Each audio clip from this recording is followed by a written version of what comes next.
Got some fancy new overlays on the stream if you guys haven't seen them yet.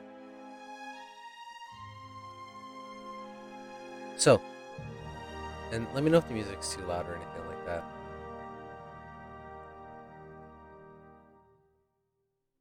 The last the group had left off, you were in the city of Yartar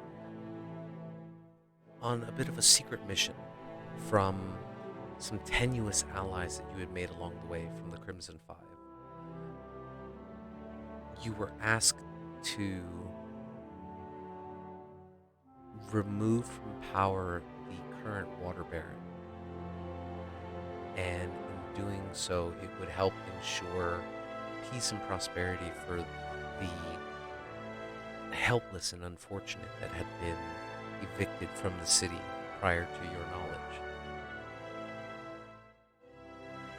You spent a few days within the city just looking around, trying to assess a decent layout of the population, whether or not they actually had any issues with the Water Baron, even stopping by and purchasing a couple things. Then, on a fateful evening, you guys had decided to commence with your plan. You secretly scaled your way up to the third floor of the Water Baron's hall and managed to find your way inside her bedchamber.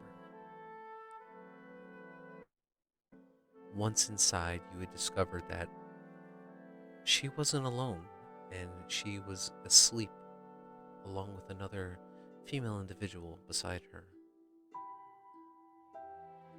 After some rummaging around between each other, Tizio produced the vial of poison that was procured from purple worm venom and distilled by the Crimson Five, and began to force it into the Water Baron's gullet. She awoke with a bit of a startle.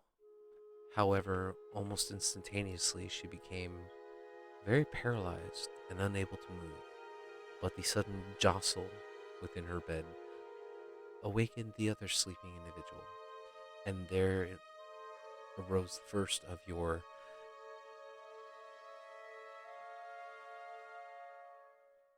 problems, I guess would be the best way to say it. With a bit of a struggle between her, Tizio, and Talum, you managed to quickly and quietly subdue her within her bed, and there she laid motionless, bleeding. Tizio had hopped back into the bag of holding, and Talum cleaned up the mess a little bit as best he could, and then whisked out the same window that he had came in. And while that was going on, Ellis had waited for the guards to pass and leapt away from them back towards the shadowed alley where Perry supposedly waited. However, Perry had not received word from his allies within the interior for a good amount of time, and it began to make him worried. So he and Eva decided to rush their way around to the front side of the mansion and attempt to cause a bit of distraction. And that's kind of where we picked up in the dead of night here, almost 2 o'clock in the morning. There's barely a soul out in this cool, crisp evening air. There's a little bit of starlight that's shining down from the stars above. And you can see all along the edges of the Water Baron's hall these large lion-like statues that are butted up against the base. Various torchlights illuminating this beautiful mansion on a hilltop. Now, Eva, disguised as one of the Shield of Yartar, was walking alongside Perry as you guys were attempting to approach and speak with the guards. You guys are maybe 100 or so feet away when the guards kind of catch your attention and grab their spears a little more tightly and look over to the group of you and goes, "Halt! What are you doing?"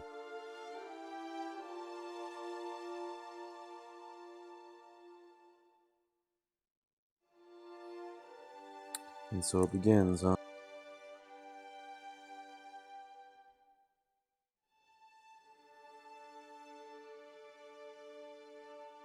So you can see that they're eyeing the two of you very intently with a bit of curiosity. But you see one, sticks their arm out towards you and just kind of gestures for you to stay still. And they begin to raise up these sconces that they have on the walls of the front door, and they take them off and they raise them high up above to try to get a better look at the two of you. What are you guys doing?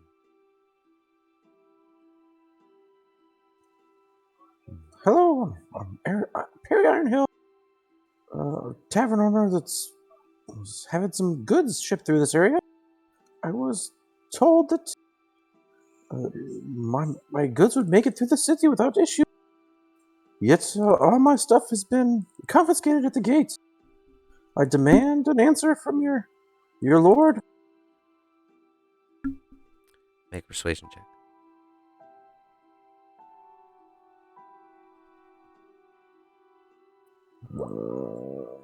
Come on, sheet. Nice. Starting it off good. Thank goodness. Wait, so am I obviously accompanying him, or am I just also there? It appears as if you were accompanying him. But I'm disguised as them. Okay. Yeah, you look like a guard, either male or female. It's your choice. Because we didn't really specify it, but it looks as if he is being escorted up to the front gate.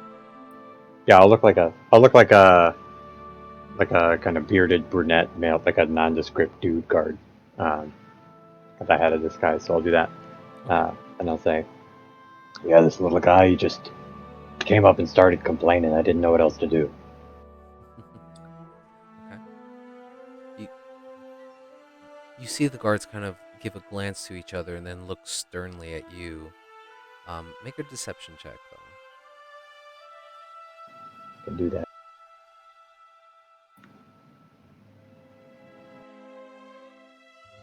Okay.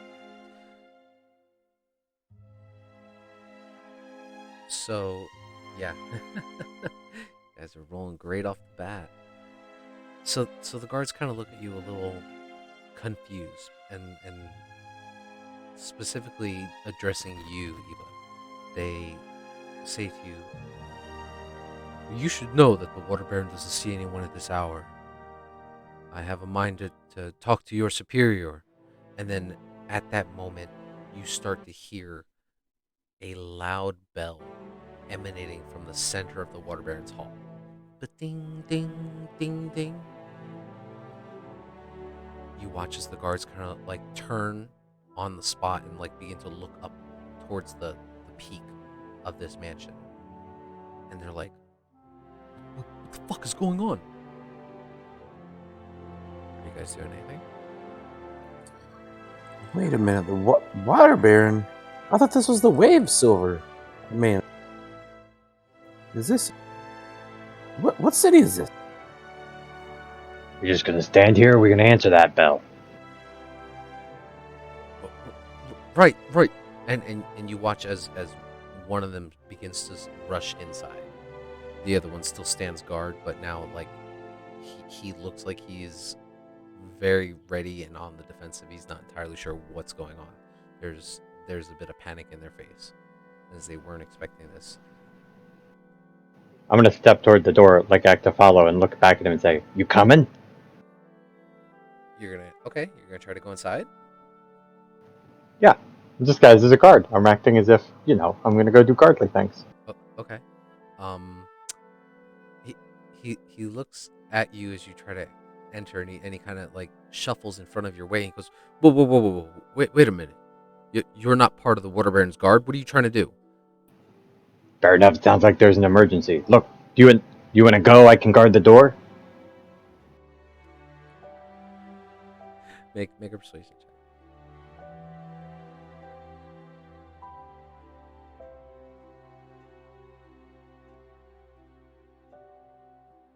Right. Well, get rid of this one. I don't know what the hell he's talking about. And he turns and he rushes inside. I'll see to it. And I will not be silenced as he starts walking. As Perry starts walking away. Right, get back here, Perry. so Here, I'm you gonna take care of you. I'm gonna cast invisibility on Perry. okay? You watch the shimmering visage of Perry slowly begin to fade into nothingness. Perry, you don't notice anything at first until you kind of just like look down and are not able to see your hands. Right, you've been dealt with. Let's go. All right.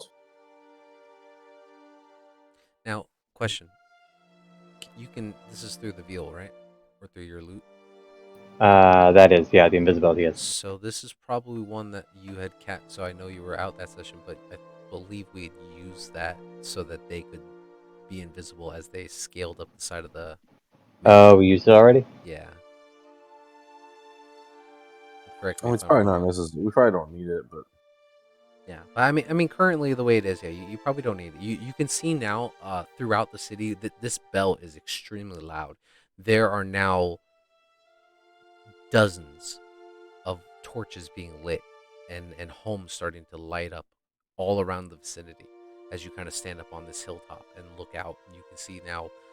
It seems like everybody in the vicinity is coming awake, and you can see off into the distance large groups of torches coming from multiple directions.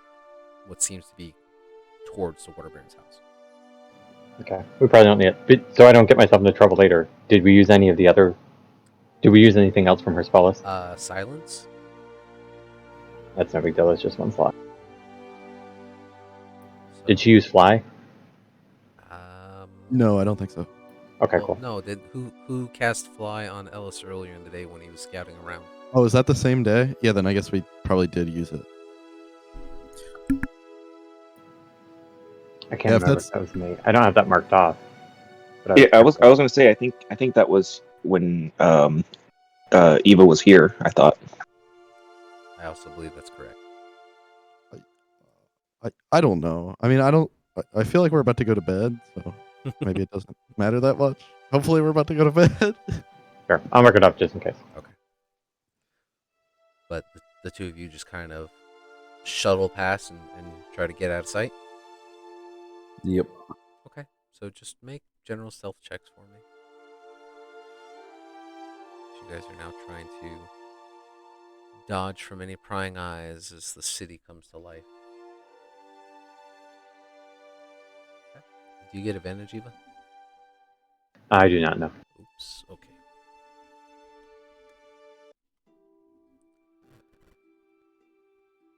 Okay. So as you guys kind of rush as quickly as you can away from the Water Baron's hall, still keeping the disguise, I imagine. Where are you guys trying to go? I guess we'll head back to the tavern. We never agreed on a meeting spot, did we? Yeah, you recommended back at that tent that we always meet up at. Oh, the tent. Okay, then yeah. Okay. So you guys start darting your way back to the fish yard. Oh yeah, I remember now. Talum, you are currently soaring through the air and coasting around. What are you doing? Well, my priority was to get low to the ground so I could get Tizio out of there and then get back to the meeting point as Okay. fast as possible. All right. So, and thankfully, as soon as you touch ground and you kind of dip into a shadow and you start trying to reach into the bag and pull Tizio out of it, Tizio, as your head begins to emerge, then your shoulder, you can hear the loud, distinct bell emanating from the Water Baron's hall itself. I'm gonna look at Talum. Like, that doesn't sound like a good sign. I mean, it doesn't seem like a bad thing considering what we did. Is there like commotions in the street or anything like that from what we As can tell? at make a perception check.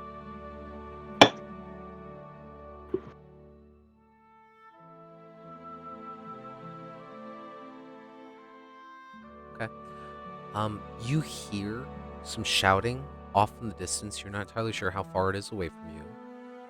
But you do see actually within the small cluster of cottages that you ducked in, you can see now that there are lights beginning to turn on from, bedroom chambers that you imagine, and you can see some individuals are now starting to like open up their windows and peer out into the distance towards Water Baron Hall.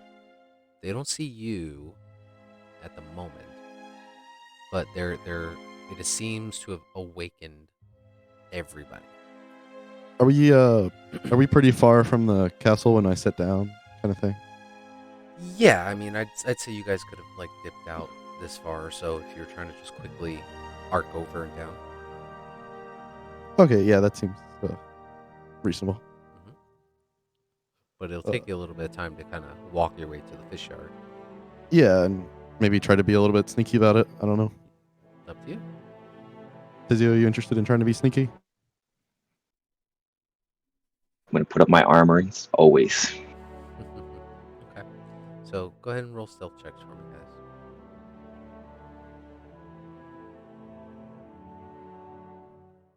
Stealth check.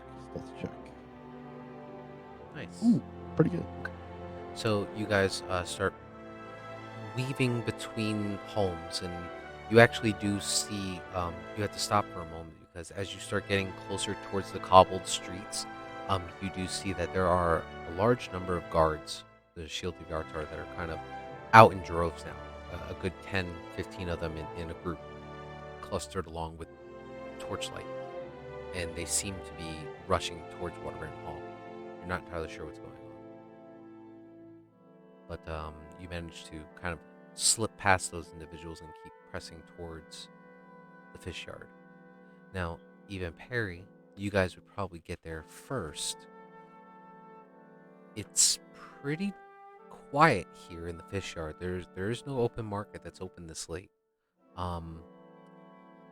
You can see the various stalls and shops that are just kind of closed up and secured in their various ways. Um, you do see the bright yellow tarp that is an indicator of the secret entrance down below, but it appears to be closed.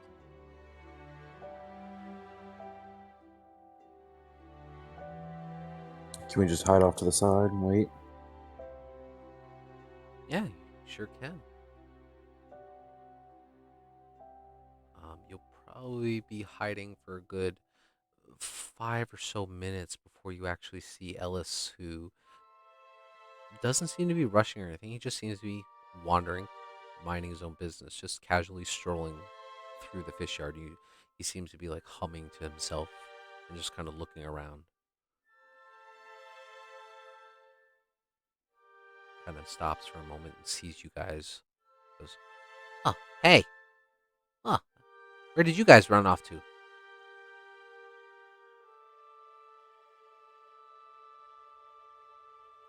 Just a nighttime stroll. Couldn't sleep. Yeah, same here. You know what I mean?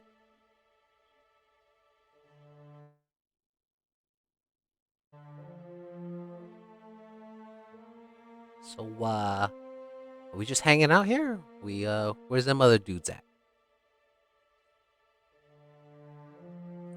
I don't know. Was hoping you would know, or maybe they would show up. Yeah, the thing is, when you're kind of sitting up high, like on a tree or something, and it's really dark, you gotta be thankful if you're like an owl or something, because I can't see shit that far out.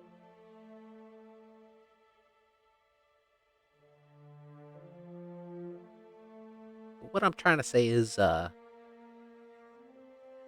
went back to where I started, and nobody was there.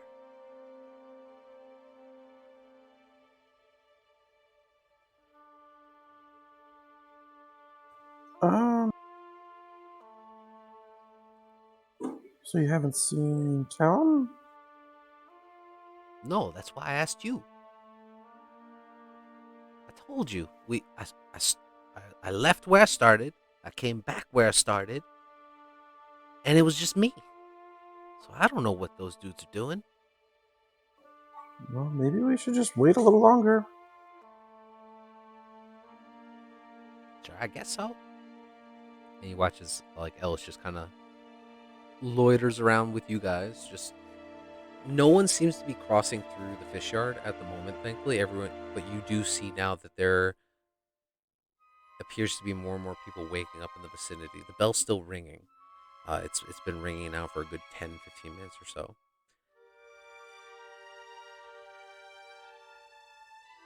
You wait and you wait.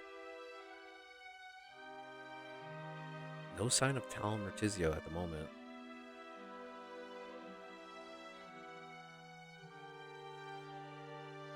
Man, we are really slow. It's a very large city. It takes a good 20, 30 minutes to cross from where you guys are. Makes sense.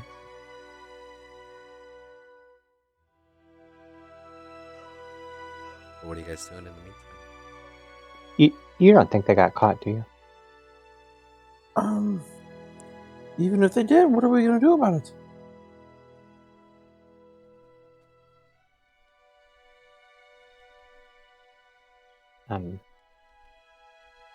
Heroically rescue them.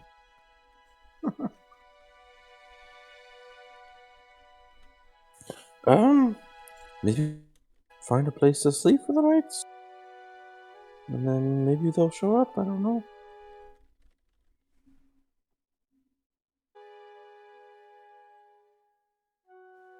I'm tapped. Otherwise, I would just send them a message.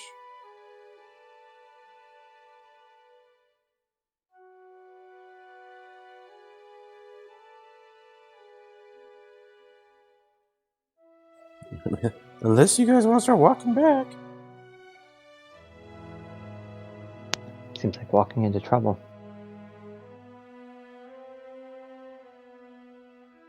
Okay. Well, so if you guys wanted to just hang out and not do anything, just go ahead and just roll me stealth checks again. Just because you guys are kind of hiding in place. I was just giving you guys an opportunity to investigate the area, do whatever you need to do. But if you don't want to, no problem. That's bad luck. Yay. Let's see. Oh, are we using your new rules? Yeah. I gotta think about what they were again. Because you get a number for your proficiency, and then afterwards there's a penalty. Right. Go Yeah, that's fine. Ellis, rolling that 20. Look at that. Okay. Okay. So you pull off from the fish yard a little bit and you just kind of cluster around and you look like you're conversing amongst yourselves. You actually see now that there are individuals in the street. People are starting to come out of their homes. They're wearing their bedtime attire. You can see some of them carrying small children, and they all seem to be slowly walking out, almost mesmerized at the fact that this bell is going off, and there is now chatter amongst the people and the populace as the crowds are starting to grow and people are starting to ask each other what's going on, what's happening, and there's a general look of worry and panic on their faces. Another 10 or so minutes go by and you guys just kind of eavesdrop as best you can but still keep to yourselves, and then you can actually, you guys wouldn't see Talum and Tizio after a good 20, 25 minutes or so walking, and now seeing the crowds begin to form and you're starting to weave through people and cut through side streets. You do happen to catch your friends kind of off to the side in the back of one of the larger crowds of people near the fish yard.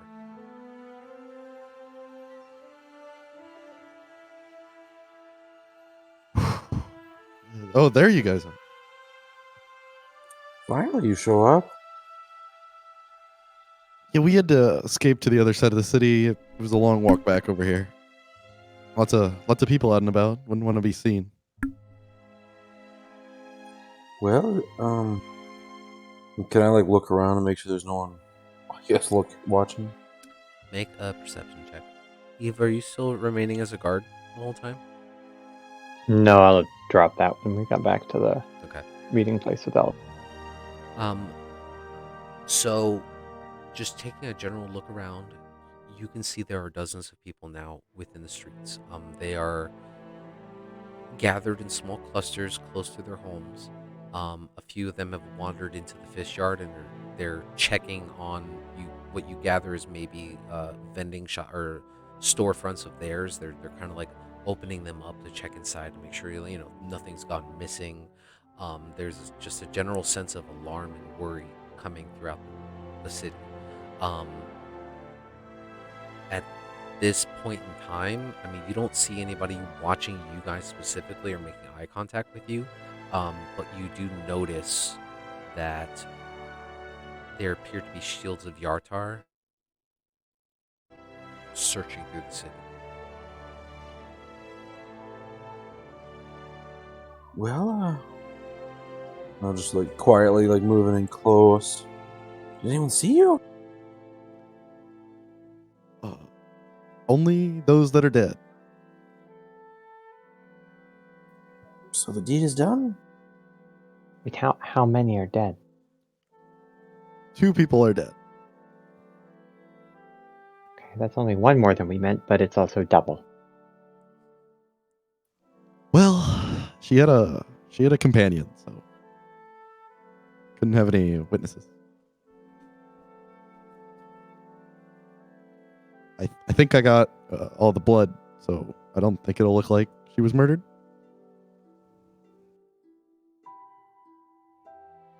Anyway, we really need to get off the street. Yes. Are we able to hide back in this tavern? I mean, it looked like it was closed up, right? Yeah, you take a look, and the familiar yellow tarp has been, tied up and tied off for the evening. So we can't like. None of the shops in the fish yard are open at this hour, to include the one that you guys have traveled into a couple times. But it's not like a house. It's almost like a pop-up tent. Okay. What is it like really late? Like so late we wouldn't even be able to like walk into a inn or anything? I mean, it's pushing almost 3 in the morning at this point. I mean, you can certainly try to walk into an inn or tavern, but I mean, the White Winged Griffin that you guys were at earlier, when you guys were kind of waiting for it to become dark, you get the sense that because they had kicked you out around midnight or so. So you get the sense that they were trying to, lock up the exterior. It wasn't like an all hours come on in type of thing. Yeah, that makes sense. Are there any like stables or anything around? There are a few stables, but not here within the fish yard. They would be more towards the eastern or western sides of the town. So like across the bridge, almost towards where you guys came in, there was a couple stables. You guys haven't really traveled too far east, so you're not entirely sure. Oh, do we know if they closed the gates to the city at night and stuff? I mean, I assume they're closed now because of what happened. You don't know, actually. You never tried to ask. Or roll a history check.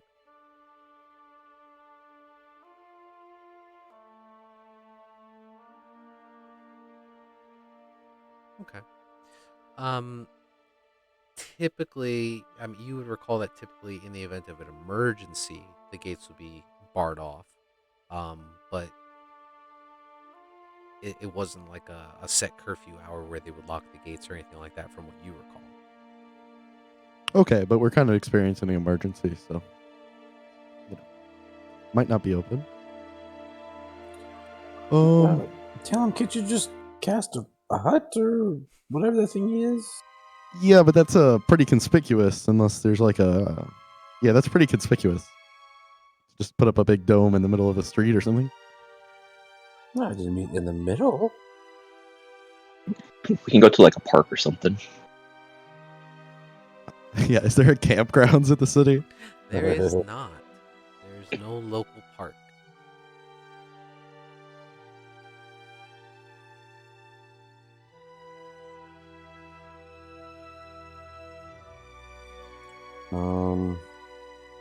Well, let's either find a spot to sleep or sleep on the floor.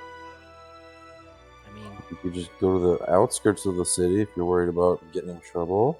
hey guys, not to sound rude or nothing, but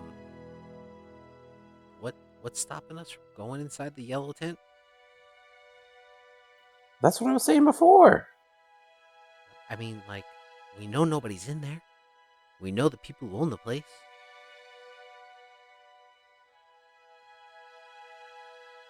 Isn't it just supposed to be a? It's just a DM. It's just a tent. Yeah, Like it's like like somebody lived. it's like Go a on. circus tent, but it's pure yellow. And so the large leather tarps that kind of surround the wooden frame of the tent, it's not locked or anything from what you can tell or from the times you've been there. It's literally just like tied off with rope to keep it closed from the elements. Gotcha. Okay. I kept you were saying tents, and like in my head, I kept picturing like a I don't know, like a 4-person tent or something like that. So I was like, that's a pretty small tent, man. Well, I mean, it's Hey, not a relatively large tent. I say circus tent just for the texture and feel, but it is relatively small. It's maybe at most uh 10 by 10 in size. Let's Ava, you go. think maybe Yeah. you could like disguise yourself as the owner? That way nobody asks any questions. Yeah, that's easy enough. And she'll just do it. Okay, so you're taking on the appearance of Norda. Okay, you now look like Yep. the small halfling woman Norda. Oh wait, she was halfling. I can't be that short. Yeah, that's not Let's gonna work. okay. Well, let's just go for it then. I'm sure it'll be fine.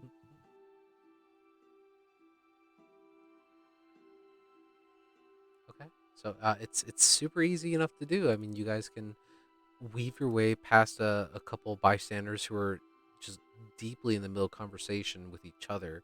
You do see maybe a good 150 feet or so away from you guys towards the northern end of the fish yard. So, like around here, there are Shield of Yartar that are currently in the process of like walking into the center of like groups of people and starting to ask questions and look at people's faces.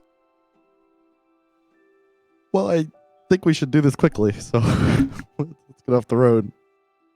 Can we let's just walk in like we own the place? No one think otherwise. Sure. Yeah. Okay, yeah. It's actually relatively easy to do. Um, you take it takes you a few seconds to unfurl the thick hemp rope that's binding this leather tarp together. But once you release the knot, the tarp kind of flaps open to the side, and you kind of peer into the dark interior. It appears to be completely empty on the inside. Oh, where's that stone thing? Ellis, could you get the walkway open? Yeah, sure. Let me just try to find it first. Hold on. And he takes a minute to try to dig his hands along the grass that's there and finds the chain and begins to pull and lift, and eventually he gets to pry up the large stone slab, and you see as he tries to pull it, and it starts to make a loud dragging noise because he's the only one doing it, um, as it kind of pulls across the top of the grassy surface to reveal the staircase below.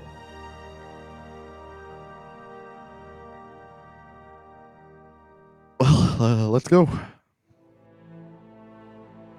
Yes, let's do it. I'm exhausted.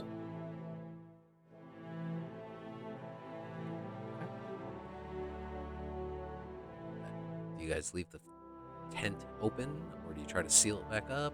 Oh yeah. I gotta Yeah, ask so these questions because Sealing it up. I could Seal be the tent I could and be a try to dick and not say nothing. try to close the Do lid it. behind Dare us. you.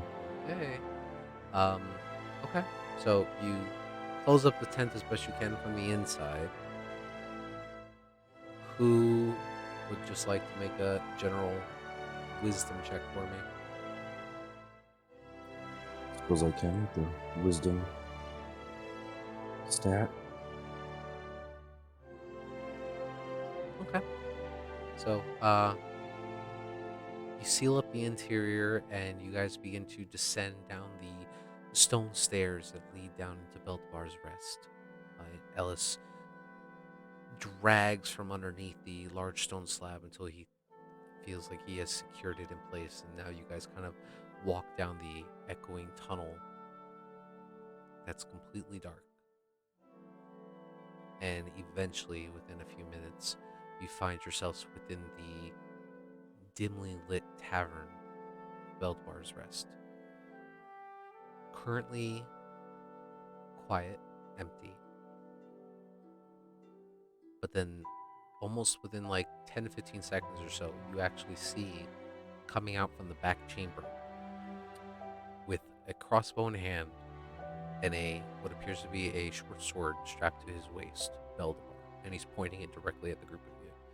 He goes, "What the hell's the meaning of this?" Easy, easy. Just needed a place to lay low for the night. I thought I explained to you before. We don't leave after a certain hour, lest to give ourselves away. What's all the commotion going on upstairs? What did you do? What do did you- we come here to do? What do you think?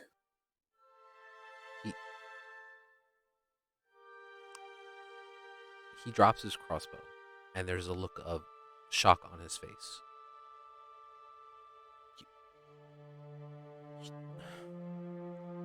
He begins to place his hand onto his temple and begins to rub it. So you mean to tell me you just on a whim decided this evening to go and complete what you were tasked to do without notifying me first, without having any kind of escape plan? And then you just waltz back down into my area, knowing full well that the guard are going to be searching every last bit they can?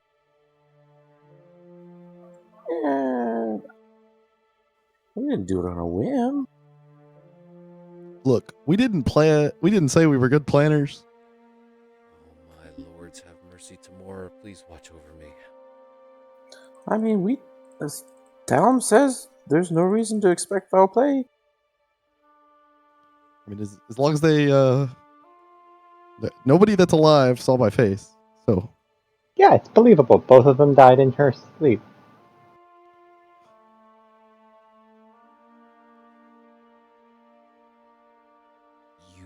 You watch as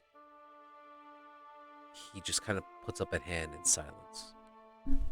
And then immediately after, he turns and he walks back into the chamber with which he came out of. You sit in silence for a moment. And then he comes back out with a set of keys.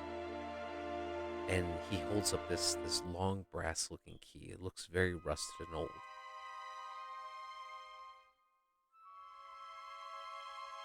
If I had known that you were going to be needing a better escape route than this, maybe I would have had something a little better planned for you. But, well, nevertheless, you definitely can't stay here tonight. And he tosses the key towards the group of you, and it kind of clatters on towards the bar table in front. That's right in the center. You watch as he walks from his doorway back across the hall towards the southern end of the room. And there is a wooden door that he opens, and as he pushes it open, you can see it actually leads down another small flight of stairs. And he says, "Take these stairs down. You will find a brass iron door. This key is for that door. It will lead you into the old sewer system that leads to the waterway to the south. None of us have been down there in quite some time. I can't promise you that it will be a safe journey, but it will at least get you to the river.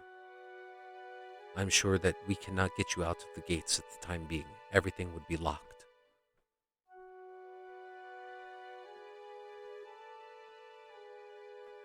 So this will take us outside of the gates? This should take you to a rundown catacomb, if you will, that will lead you to a small port somewhere along the riverside. This should at least get you outside of the walls of the city.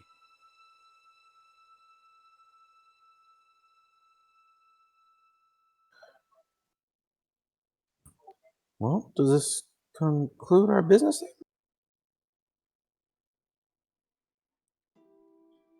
My business was concluded with you when I provided you the information that was asked of me to provide. Gotcha. All right. Well, thanks for the route out of here. Otherwise we were really up a creek. He shows no humor in his face. He looks very distraught at the moment, and he urges you to kind of hurry up and go along. He's like, "Quickly now, you must leave. I have to make sure that everything up above is secure." And he's like, but he's not moving yet. He's waiting for you guys to like walk through the doorway. It's like, "Go back to the slums. Go speak with Leviathan. Tell him what you did. But their business is done here." All right. Let's go. Yeah.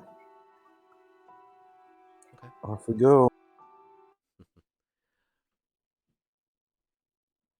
So you guys head down these stone steps that are immediately right behind this doorway. It's almost like you're opening up a door into a basement within a basement. It's very peculiar. But as you descend down these stairs, it goes down a good 20-25 feet or so before you come across this large brass wrought iron door. It looks like a wrought iron door, but it's made of solid brass, and it's completely rusted over with green, and a lot of the copper color is faded away or scratched in various locations, and you can see that there's this giant padlock that is just binding the door closed.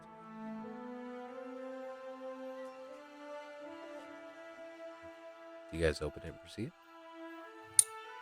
Yes. Unless anybody else protests. No, let's get out of here. On we go. Okay.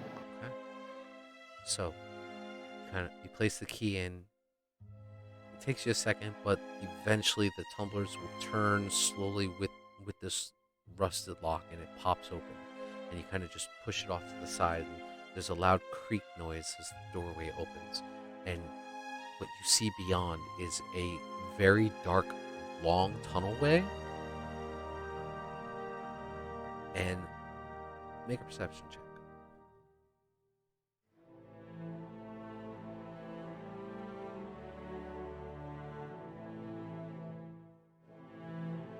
You get the very faint scent of salt water, along with a bit of a light putrid smell, and you're not entirely sure what it's coming from. But you can also pick up a hint of what seems like fish or something in the air, and it kind of hangs on your tongue and on your lips a little bit. It's a little off-putting. But the tunnel is completely pitch black. It is slick with some kind of moisture, but it seems to go on for quite a distance straight.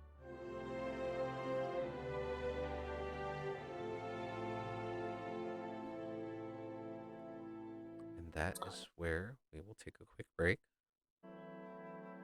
And then when we Alright. pick up, we can start working our way out of the city. He was not happy with that. Grab it. Let me know if you guys can see the map too. I can just see the words Dungeon Mapster. Yeah, that's where you guys are kind of entering, Gotcha. and I'll reveal as we go. Makes sense. All right, we'll be back in a bit.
Hey.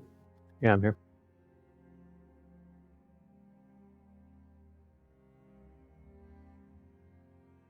I am back as well. I'm back.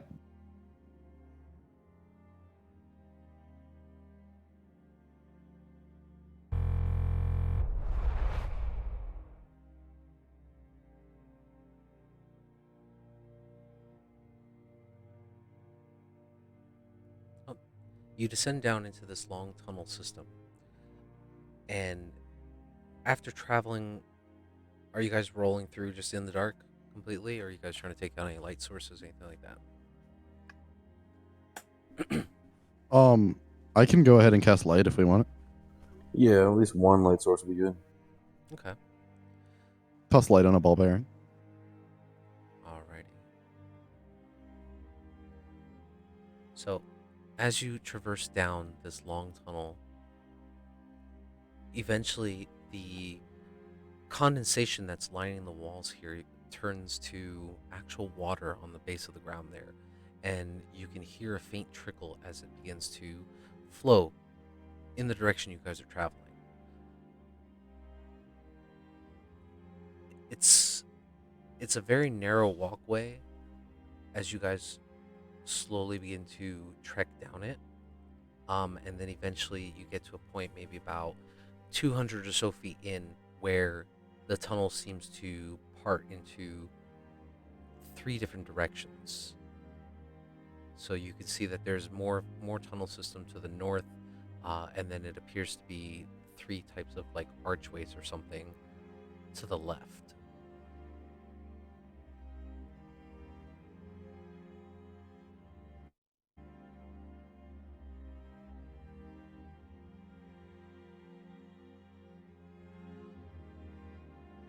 What do you guys want to do? Oh, so there's like a fork kind of thing. Yeah. What did he say to go again? To the left, right? Yeah, we just only have we have 3 ways to go left, right? It appears that way.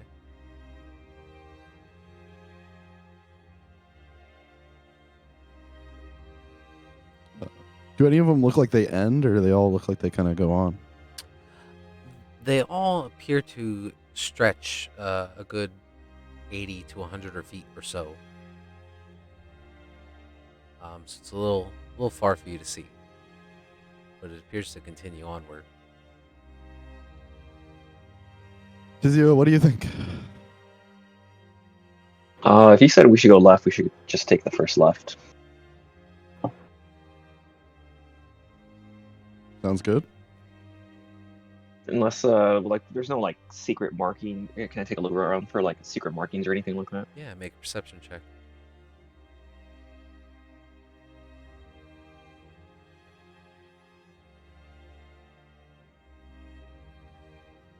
First left it is, guys. Yep. Taking a look at the surrounding areas, I mean, you definitely see that there is moisture in the air, and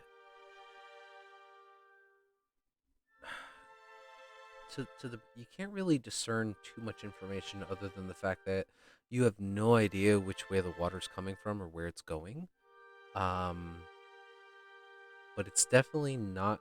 It's definitely flowing northward relative to where you guys are, and then it kind of seems to pull around and then get funneled to the left in all 3 actual pathways. Um, it seems very quiet, other than the light conversation that you guys are having amongst yourselves. But you don't see any markings or indicators of direction.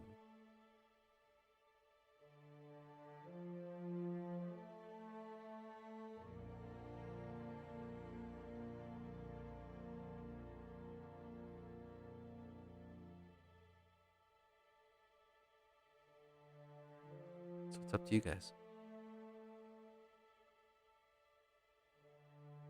I mean, Tizio wanted to go on the first one, right? Let's do that. Okay.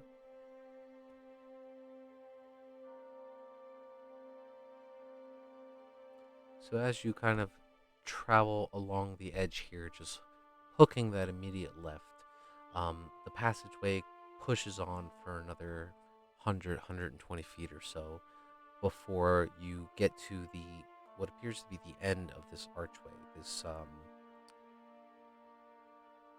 duct system, and it looks extremely old. It is crumbling in places. There are bits of rocks and debris that are kind of like piled up in parts of the water that are like staunching the flow a little bit and then having to force its way over and around. Um, the pathway appears to be relatively smooth, and eventually you end up in what appears to be a larger chamber of sorts.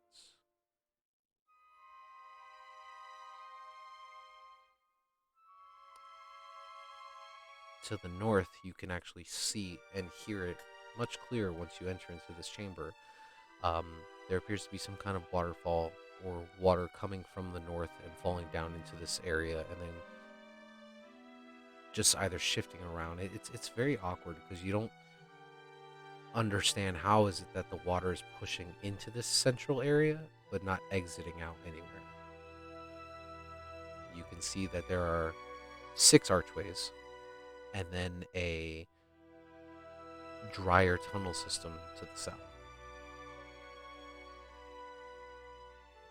And our goal was to walk. If I recall, was our goal to walk south? So from where you guys were in the fish yard,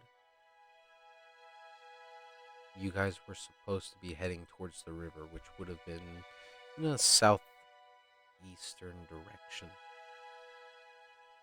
So relative to where you guys are, south would be north on this, as this would be the opposite way.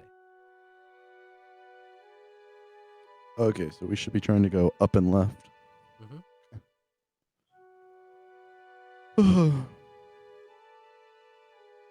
Okay. You guys want to try to scale the waterfall or go through these arches? Both are kind of in the direction we need to go. That's what I was going to ask. How tall is the waterfall? It appears to be. Go ahead. I was going to say, Ellis, you can probably climb that pretty easily. Yeah, it shouldn't be a problem. It's just water. It's not like it's gonna hurt me or nothing. Yeah, But maybe you can see what's up there. yeah, sure. What's in it for me? Not being captured by the guards and tortured. You make a good argument. So, he slowly begins to start walking in that direction. And as he does so, you kind of look up and the waterfall, quote unquote, it appears to be maybe 20 or so feet up in the air.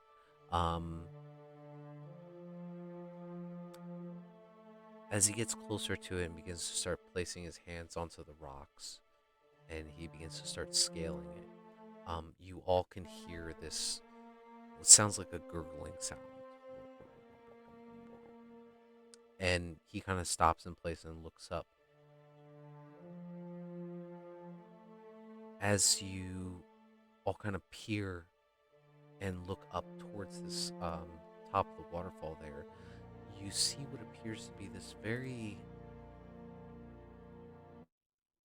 large, like fish-like creature with a yellow-green skin and what appears to be like spiked fins or something protruding from the sides of his face and his ears and back.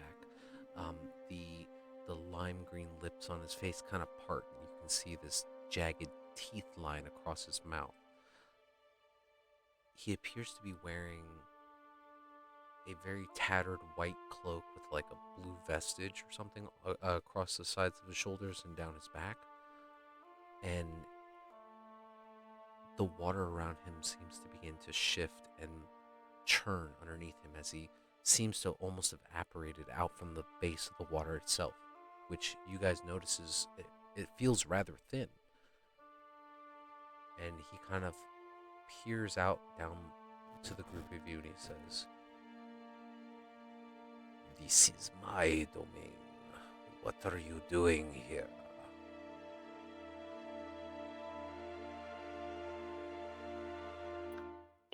Just passing through.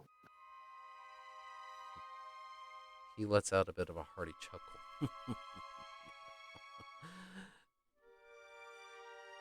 No one passes through without paying a toll. What will you offer me in exchange for safe passage?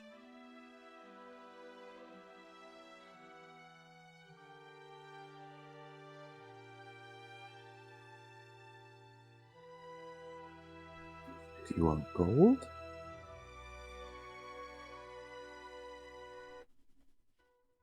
I have no need for such paltry things.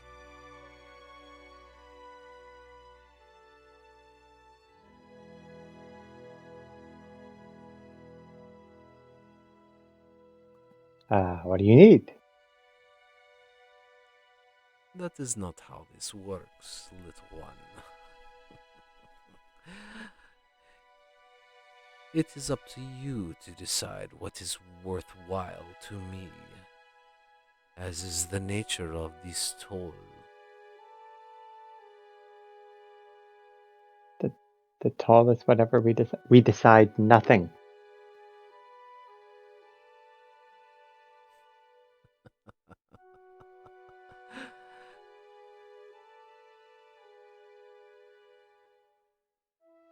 I'm gonna reach into my bag and take out 2 horse feed.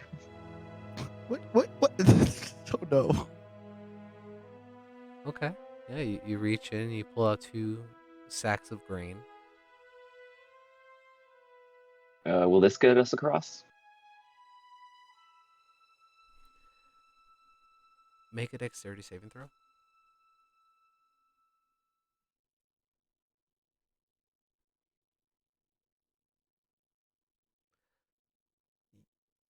You watch as, with a wave of his hand, where you stand within the relatively thin, ankle deep water, it begins to bubble and churn around you. And you slowly start to get pulled underneath it. You are now sinking, and you are considered restrained.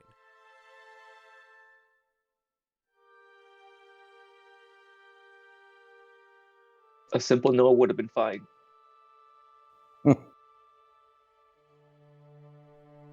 So you're not like going under, but you are probably now at this point, and it's extremely peculiar because you are all standing around him, around Tizio. You're not sinking, but he is in his space.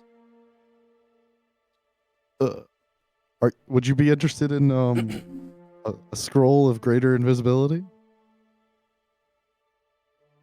Make a persuasion check.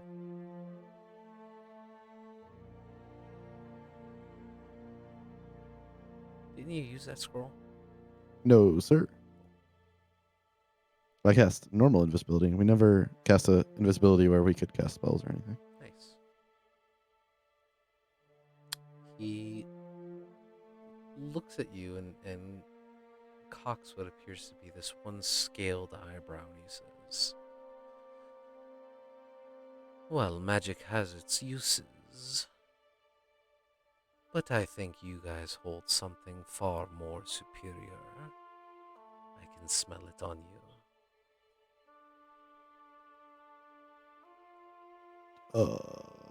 Make a dexterity Did you saving not throw. take a shower?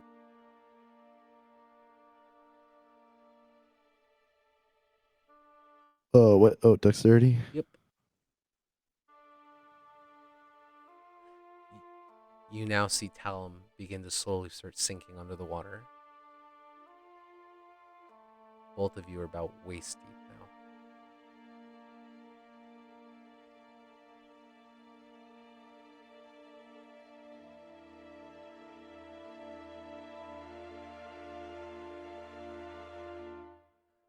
You all try my patience, and it grows thinner by the moment.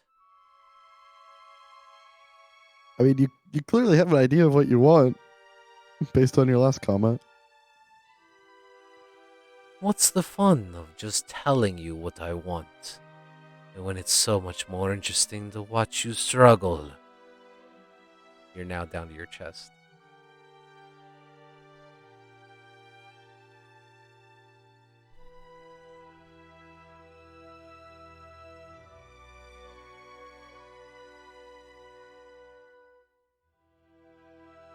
Hey, chop chop party members.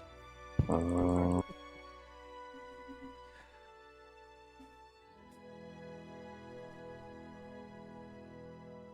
uh, how strong does this guy look? I mean, from where you guys are standing, he looks quite large. You actually make a perception check.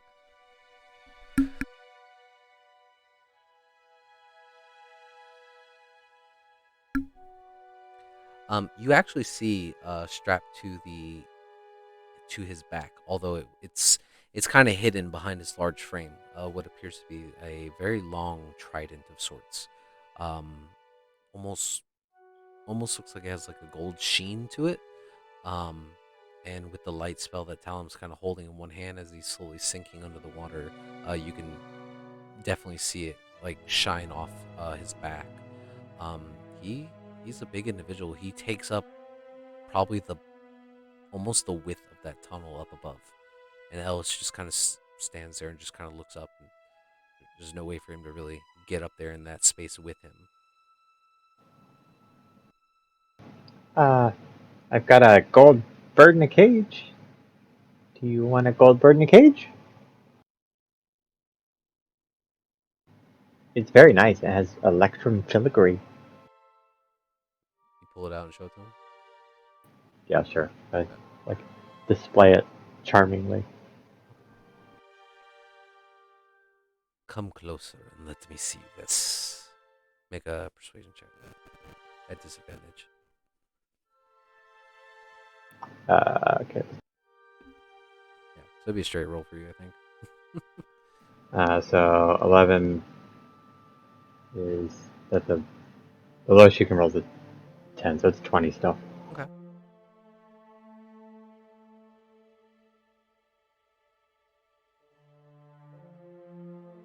This is wonderful. Where did you come to find such a beautiful piece? I think we found it underground.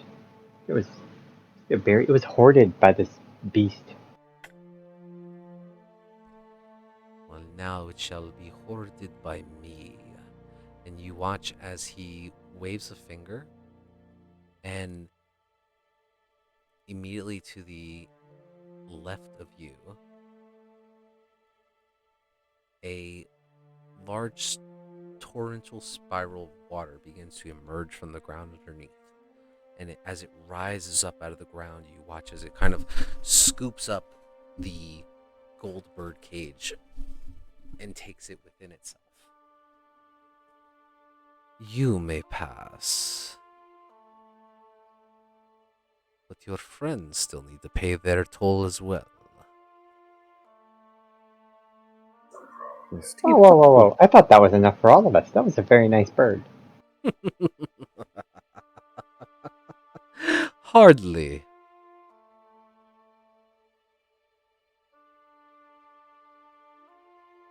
But should you wish to rescind your offer, I'm sure I can just take the rest of your belongings for myself.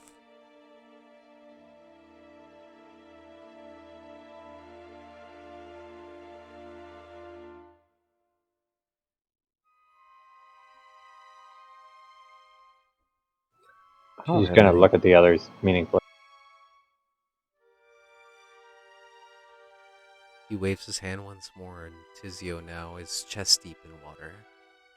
Clearly, you do not appreciate your friends as much. Surely you wouldn't go missing them if they were gone. I just don't have a whole lot that's worth much.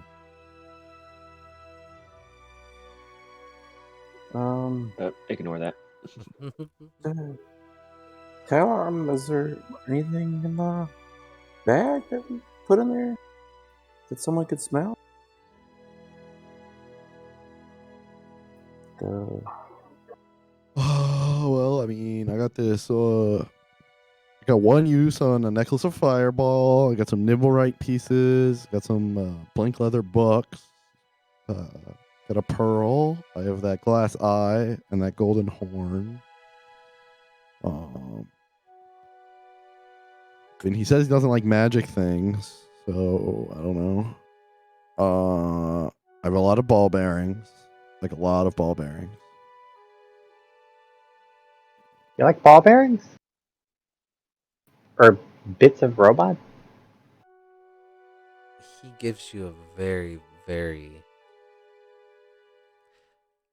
stern look, Eva, and he says, "You have already paid your toll. If you wish to proceed, do so, but do not test my patience further." Look, I'm just trying to help. Everyone has different tastes.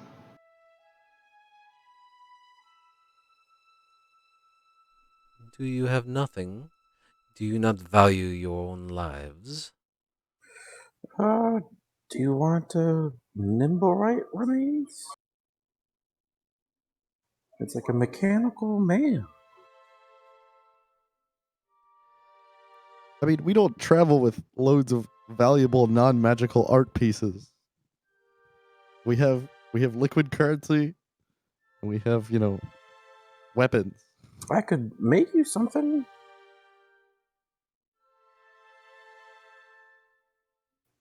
Is there like something you would like? Any object, a hand sized. Make a persuasion check, Barry.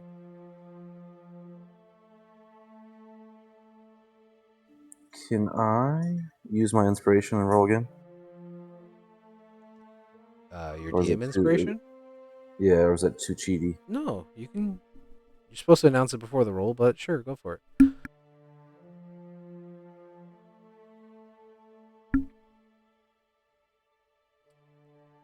So, as you are asking this question,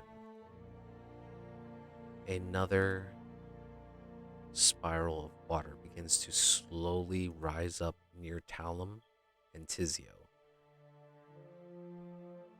Both of you go ahead and make let's see what here.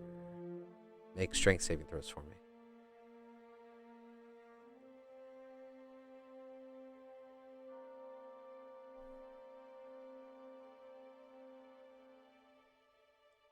Not you, Perry. Oh, sorry. No, you're fine. Okay, so you watch as this water elemental begins to slowly rise up from the ground underneath, and now you're starting to get the sense of this is what's been grabbing onto you guys as you are in this shallow pool of water. You watch as Talum and Tizio both become whelmed and engulfed by this water elemental and are now captured within. You guys are considered restrained and you are unable to breathe. The large fish-like creature peers down into the center of this chamber and looks to you, Perry. And there's a pause for a moment, and he thinks it over in his head, and he says, "You smell of a place that's familiar. Where are you from?"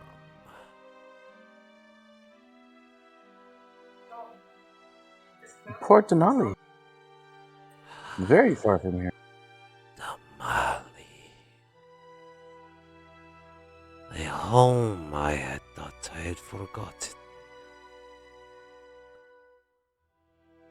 Really? You hail from there? I escaped that hell many years ago. Yeah, definitely. Being ran by crime syndicates is no fun. I was part of a tool used to power the city. Really? It was no longer functioning once I was freed. But you remind me of that trap, and it angers me deeply.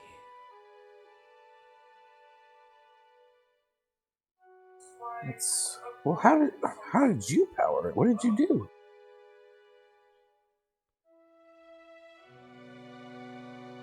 I was bound to this contraption that required my will to force the water to power it. A group of ramshackled adventurers such as yourselves freed me from my bindings. And when I had left that place, I went to go find my mate, only to find that they were gone. So I left and found my way here through the waters. But upon seeing you, it brings back those memories. I know that my mate is still bound to the other contraption. However, it is not functioning, which means she is not present.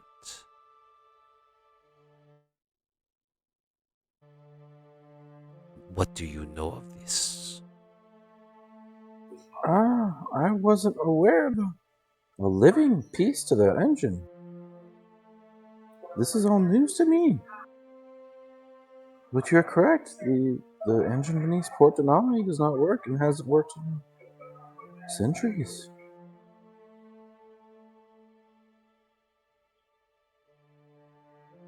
There's a moment of silence as he carefully considers.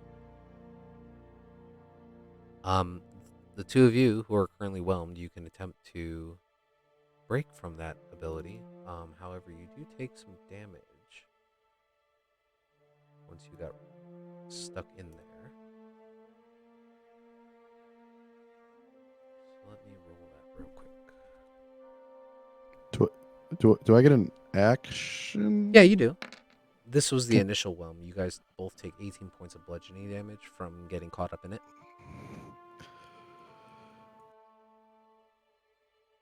But you can Oh. definitely attempt to break out of it, as you guys currently cannot breathe. Can I see? You can, just not very far.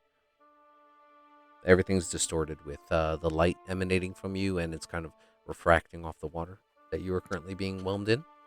Well, if I can see, I'll go ahead and arcane my way out of there.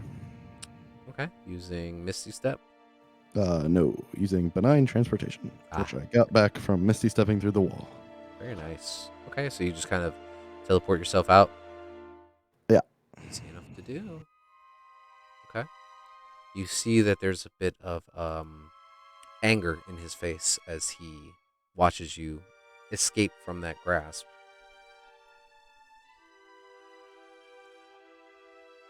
But he doesn't say anything at the moment. You kind of splash out onto your knees and just cough and gasp for air. Tizio's still within. Tizio, you do have an action if you like. No, I'd like to stay and continue suffocating. I mean, you can. What do I roll to? This would be Try to escape? a strength check to get out of it. It's like breaking a grapple.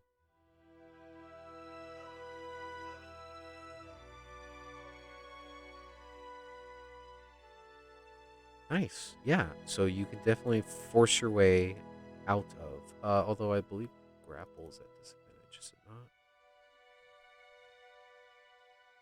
Let's see. On a failure, you are also grappled. So no, because you're not restrained. Yep. So you were just kind of jettisoned out immediately next to it on the side. Also gasping for air. And Perry, you see them both kind of pop out almost at the same time. But the large fish-like creature kind of looks over to the two of them and gives a snarl with half of his teeth kind of showing, and he kind of looks back, eyes locked onto you, Perry.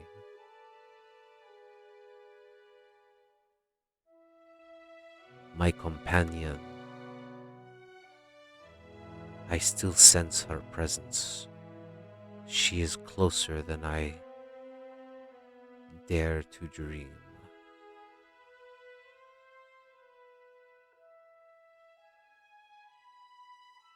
I would let you pass if we made a deal. I'm listening.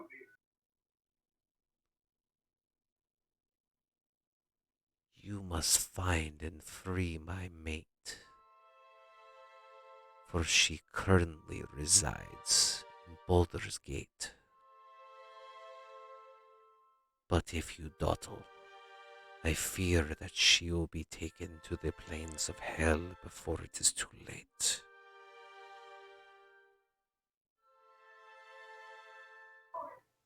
I don't suppose you know why she's being taken to the plains of hell? That I do not know. I only know that she is bound in servitude as I was, and the contraption that holds her presence compels her to listen to the one who has it.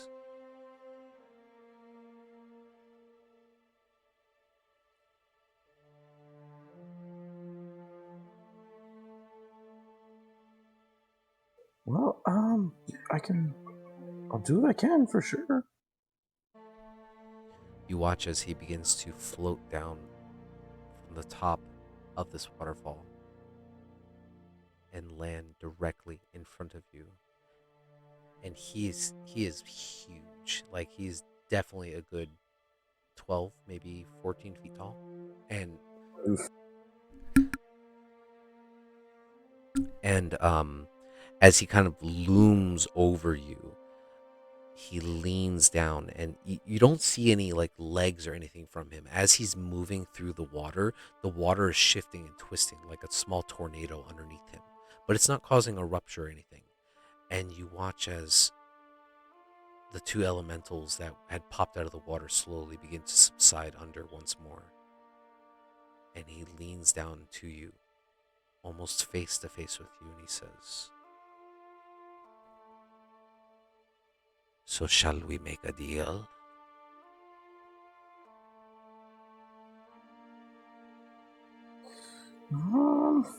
I think my hands are tied. So yes, we can make a deal. He reaches out one of his thin, bony, scaled hands towards you.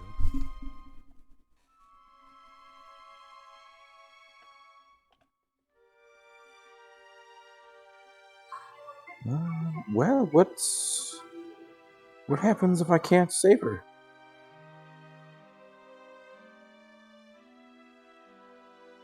There's a smile on his face.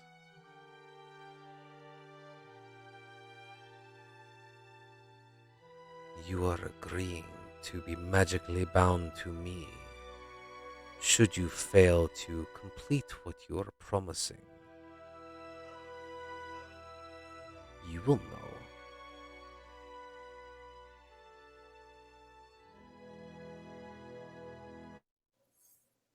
Well, all right. Do we have a deal? What are the exact terms of the deal?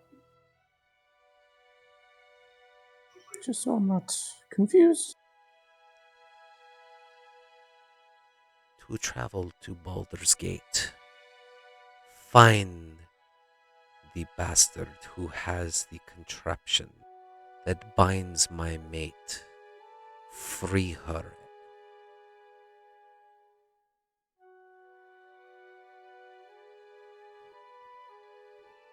That is the deal. So free the girl. And do you need me to return her to you? Or should we find her way on her own? Or just point her in your direction? She can sense my presence. She can find me just fine. Good. And yes, we have a deal.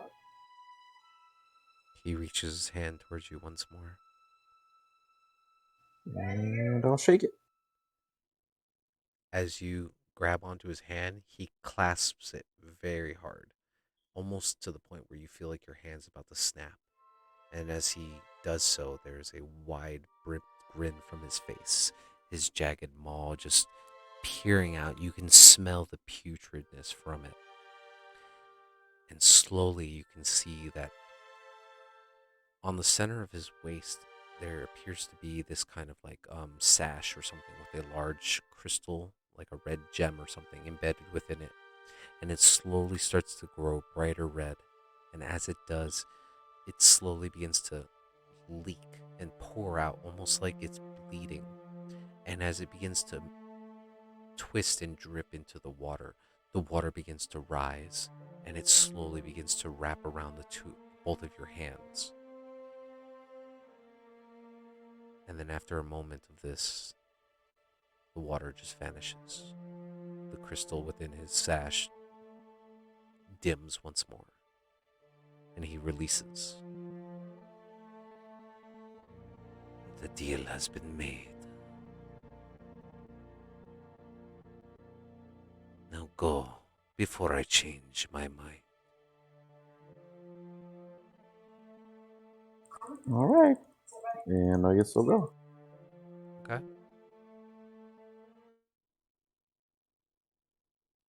He kind of stands there and shifts over to the side.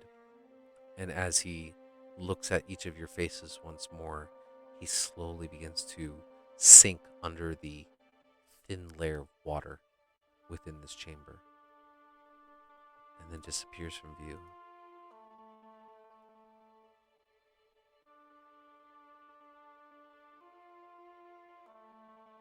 And I wish you'd had that heart-to-heart before I gave him the damn bird. That was the dumbest conversation I've had in my entire life. He clearly knew what he wanted. He wasted a bunch of time, and he almost killed me. What a bastard. Well, at least we're not dead. Yeah, well, Perry, you made quite the deal with him. Yeah. I'm afraid I feel like I'm gonna regret that deal. Yeah, he didn't really share a lot of details. He said, find a person in Baldur's Gate. Well, it's his mate, so just a female version of whatever he is. Uh-huh. I'm sure it should be easy to spot. 15 feet tall, whatever. Yeah, do you see him right now? They seem to disappear in the water. She's magically controlled. I don't know. If she's at Baldur's Gate, that's a good starting point for this. But for now, we have to Eva, just get out of here. Eva, I know it's been a while for you guys, but Eva, go ahead and make a history check.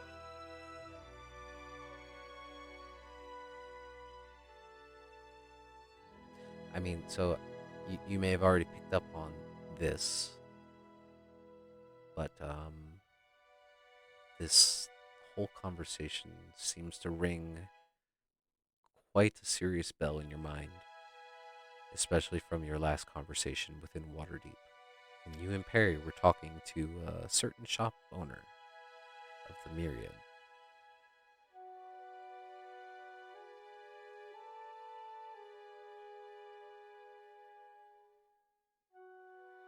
Perry, do you think this has anything to do with what we talked about, that shop owner at the Myriad?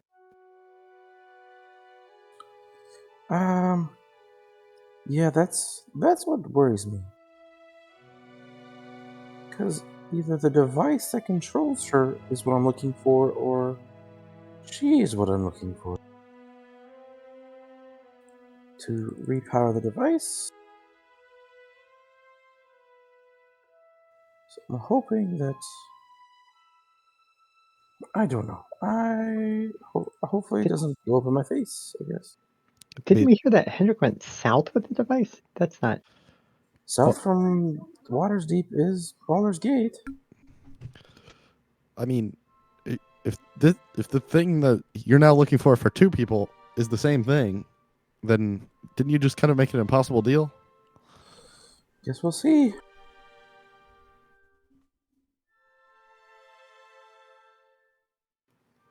Oh no. Well, it's only impossible if you can't use it twice or something. Well, I mean, if if the thing he's looking for is the thing that controls the big water lizard, then he either has to give it back to, do whatever he needs to do with it, or give it to this guy to free Well, his. he only said to give her back, to let her go. He didn't say anything about the contraption. True. He also didn't give you a time frame. No, I fear the longer we sit on it, the better chances we're going to be chasing her to the plains of hell.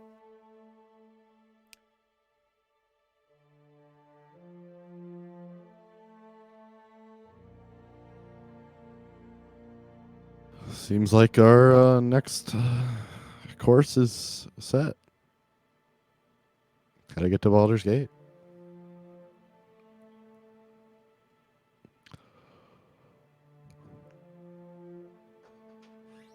Well, let's get out of this tunnel thing. Yep. At least it's a city. Don't we have to go back to talk to Levi first? I mean, do we have time to just delay at this point? I mean, I don't know if we have the methods to chase it down to hell, and if we fail, Perry's kind of in trouble. Can't we? We can talk to Levi with magic, right? That feels much easier. Perry, you can talk to people from far away, right? Yes, but I need to sleep first. Yeah, definitely. I'm But far too tired to do that now. I agree. Well, let's get a bit farther, and maybe we can set up camp for the night. Yes, I agree. As you guys are having this conversation, you actually notice that the water around you is slowly beginning to dissipate, almost to the point where you are now touching solid stone surface.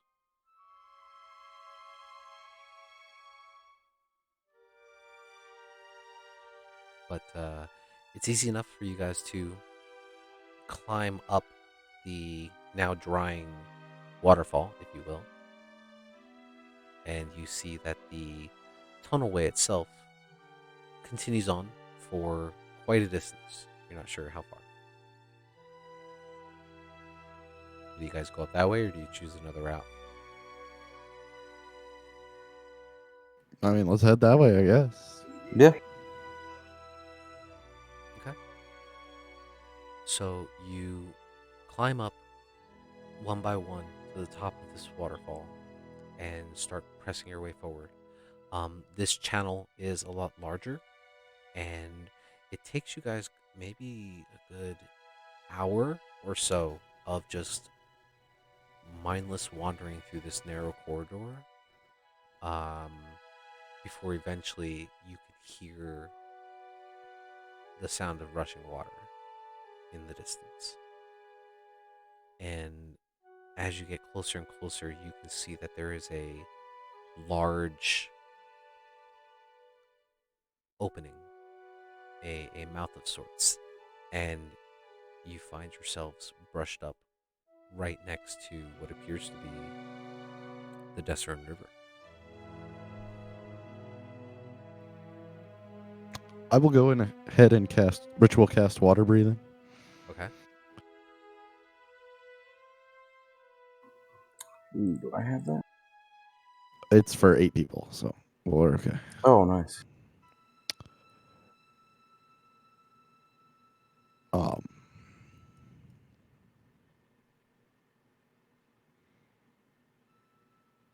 Yeah. So we're up against the river. Yeah, so this tunnel system apparently led all the way out past the walls of the city.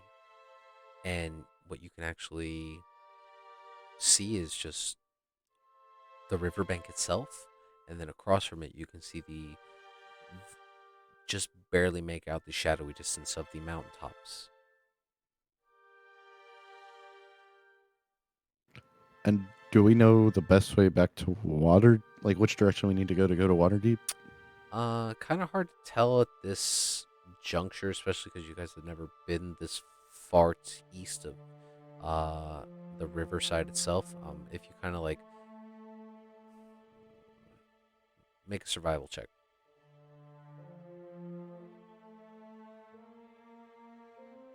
Yeah. Taking a look at the river and just trying to see as best you can in this very early hour. Um, you get the sense that you would have to travel southward, as you guys seem to have popped out somewhere on the east side of the city.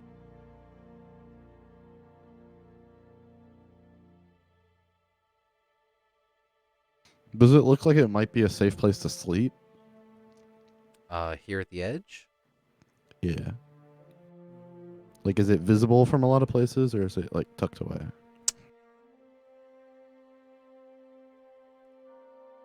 let me check.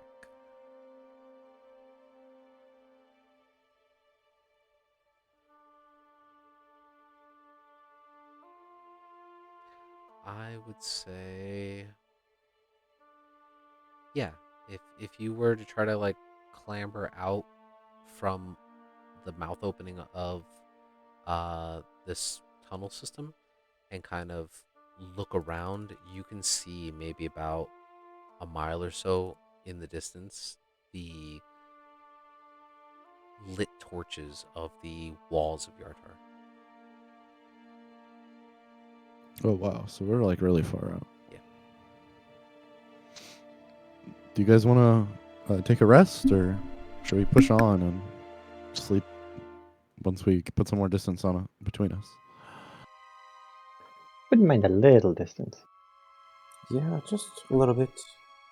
Same. I'm getting real tired. Oh, I know. We're going to have to spend the whole day sleeping. Okay, let's get to walking, I guess. Okay. Which way are you guys walking? Towards the slums, at least. Okay. So, just so you're aware, Whoa. right? So you guys are like on the right side of Yartar. That's where you guys kind of exited onto the Desern River. You would have to kind of travel along the riverside, which is bringing it closer to Yartar, to get back towards where the slums are. I mean, we could just walk into the mountains. Yeah, you could cross the river and walk across the mountains if you like. Absolutely. Oof, crossing the river, though. Well, I mean, yeah. Oh, maybe we should just sleep here, though. Not like it's going to change anything. I mean, if you guys want to walk, we're gonna have to cross the river in the morning anyway. So,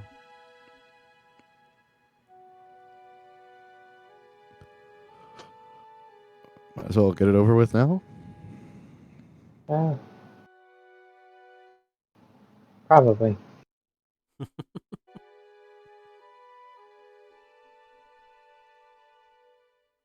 I mean, at least we'll be able to breathe. I'd say we should cross now. Is this like a fast river? I mean, it's got a steady current to it, but it's not like rushing. Like you're not gonna get swept away. It's just gonna be a bit of an endurance check to get through.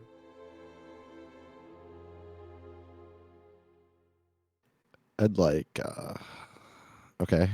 I mean, Because the river itself extends out maybe a good 200 feet or so. It's pretty wide. oh wow. Okay. Maybe we want. Well, I don't know. I don't know if we have that long of a rope. I don't- Yeah. I mean, let's go for it, I guess.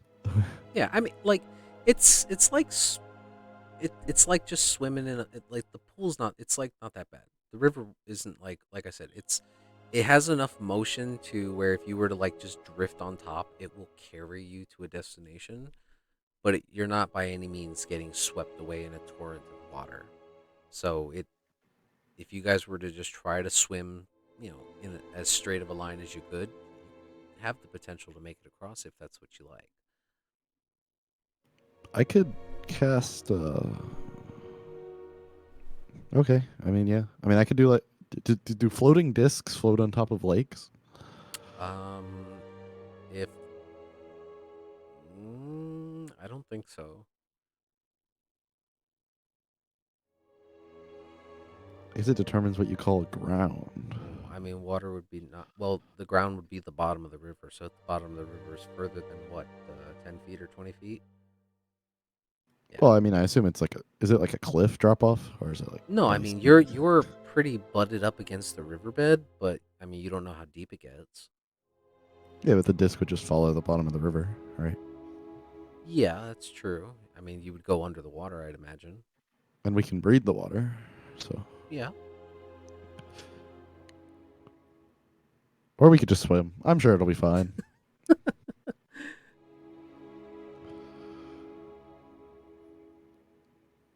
Can't cross an elevation change of 10 feet or more. Yeah, it's interesting. You could try it. I mean, I don't know if we need to. You guys want to swim, or does somebody want to ride a disc across while I do the swimming? You can just swim.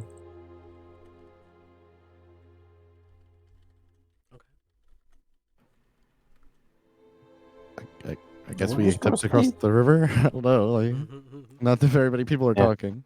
No. Let's just go. Okay. So, everyone going across the river, just make me a Constitution check. Not a saving throw, just a regular Constitution check. Alice, proposal. What if you swim and I tie myself to you and you pull me like a balloon through the air? You're telling Ellis to do this? Yes. I'm gonna cast levitate on myself and have him trail me like a balloon.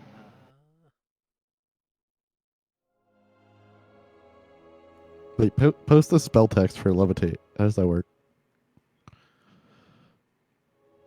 A target that weighs up to 500. It seems like people could hold on to you. Yeah, I think you can. People can move. That's weird. Anyway, wait. A D4. Oh, Constitution check, right? Constitution check, yeah. Cool. Okay. 17, 13, 17. That's good rolls. I think Tizio cast guidance on himself. Yeah, I was gonna say if it's Oh allowed. no, Ellis.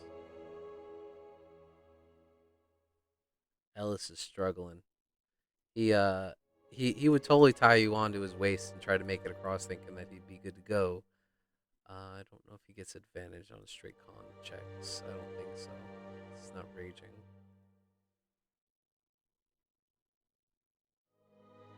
Nope, he gets nothing. So yeah, you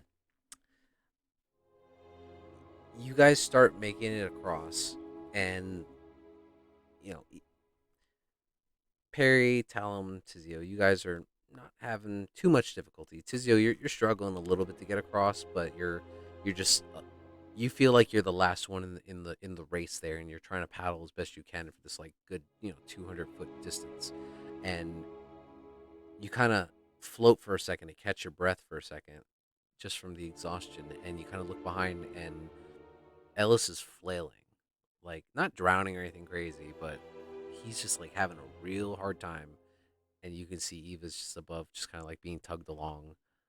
Come on, Alice, you can do it. But yeah, it's awkward. He's trying to stay like buoyant and floating above the water, but also he's just naturally like heavy right now because of the shit he's carrying, and then at the same time he's being pulled upward because of the levitate. It's just an awkward struggle for him to get across this water right now, and eventually he does. It takes him a good 30 minutes or so to cross, whereas it took you guys maybe 5 or 10 at most. And you get worried for a second. You're like really? What, are you okay, Ellis? But eventually he gets across, and he takes a point of exhaustion from that. But you guys do make it across, and Ellis is just not happy, I'm sure. Well, this marks as good as any point to take a rest. Got an entire river blocking us. Yeah, exactly. finally some good sleep. Ellis is already on the edge of the riverbank, just passed out. I'll walk over by him and put a dome around us and then pass out. Okay. Okay. So, is anyone taking watch?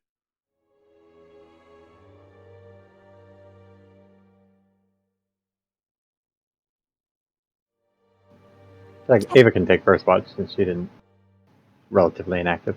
Okay, sure. Make a perception check for me.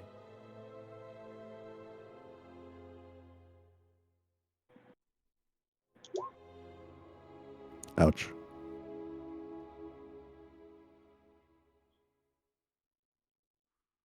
It's so hard to focus, especially with everything that you just heard in the tunnel system, the murdering of a water baron. I mean, you can't help but wonder to yourself, like, what has Heinrich gotten himself into? It's crazy. But you don't notice anything in your surroundings.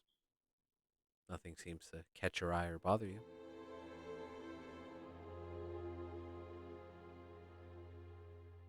Okay then.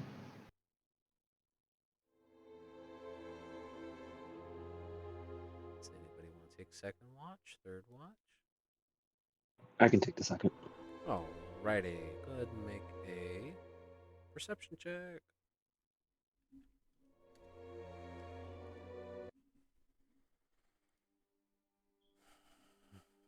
Already by this point, the sun is now coming up. And as you sit there watching the sun coast up over the eastern side of the landscape, and you can see way out into the distance the bright and beautiful greens and emeralds that kind of reflect off of the sunlight and just give that sense of the gigantic forest that is miles and miles away from you. All seems clear on the riverbed. You do notice that there appears to be one ship that is currently traveling along the riverbed. They're about maybe a mile or so away from you guys, and you can't really tell at this distance if they're coming towards your direction or going away.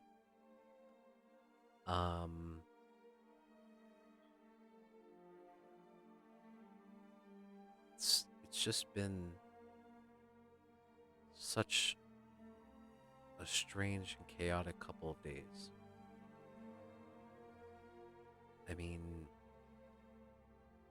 to be accused of murdering your own parents? What does Garrett have to do with any of this? You just feel like you need more answers.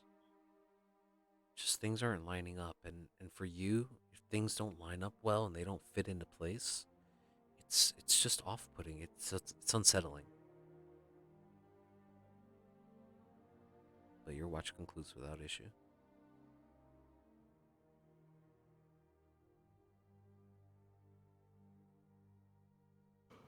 I'll go ahead and take third watch. Roll perception check for me.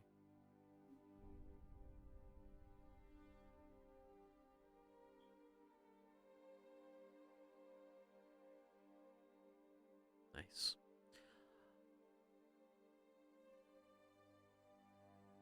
Tizio kind of points out that boat that he saw in the distance before the end of his shift, and you kind of glance over and you catch it. And having a little bit more rest than he did, you get the sense that that boat's traveling towards Yartar, and you kind of feel glad that they didn't stop or bother you guys in the middle of the night while you were sleeping. Maybe they didn't see the dome, or you just got lucky, you feel. But Oh, so the ship is the heading ship, towards the Yartar, ship- but it already passed us? that's what you gather. Okay, cool. I don't know, man.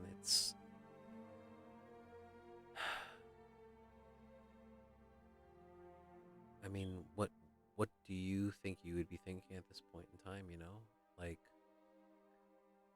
with everything that's going on.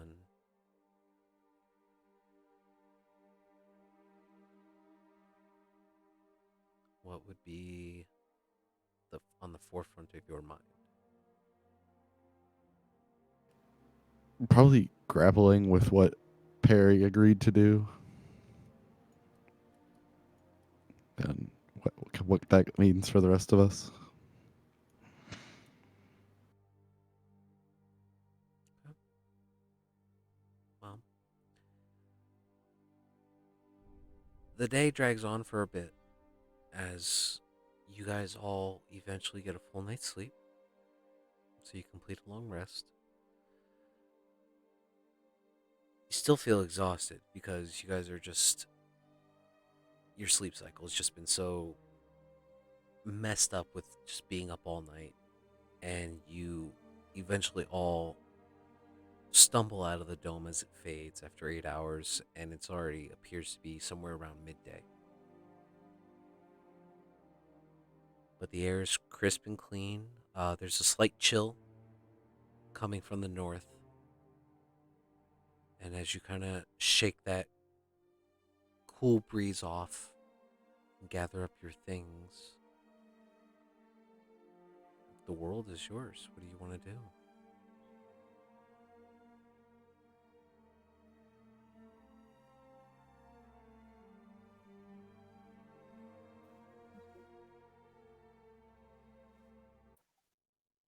Well, should we get going towards the slums? I guess it's on the way back at this point. Yeah, fastest to take the river south, pretty much all the way. Well, we need to make sure they don't hit the caravans anymore. Yeah. Otherwise, this is all for nothing. I mean, do you want to? I mean, do we know how long of a walk it was from Yartar to them? It was about half a day's travel from Yartar to the slums, and you guys are further from Yartar than that. So it's probably going to take you the remainder of the day to get back. Yeah, I mean, it's on the way. We might as well. Yep. Okay. It sucks because you're on foot now, and you left your horses in the city. No, it's They true. are disposable in this game, so Take 2d4 psychic damage. Okay. So let me get a marching order.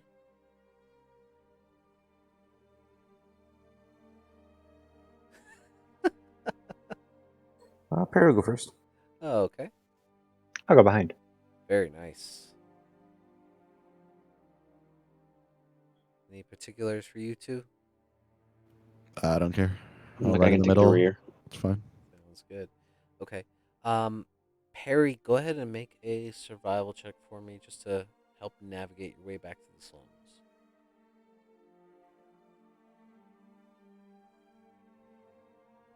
Nice. Yeah. Jesus Christ.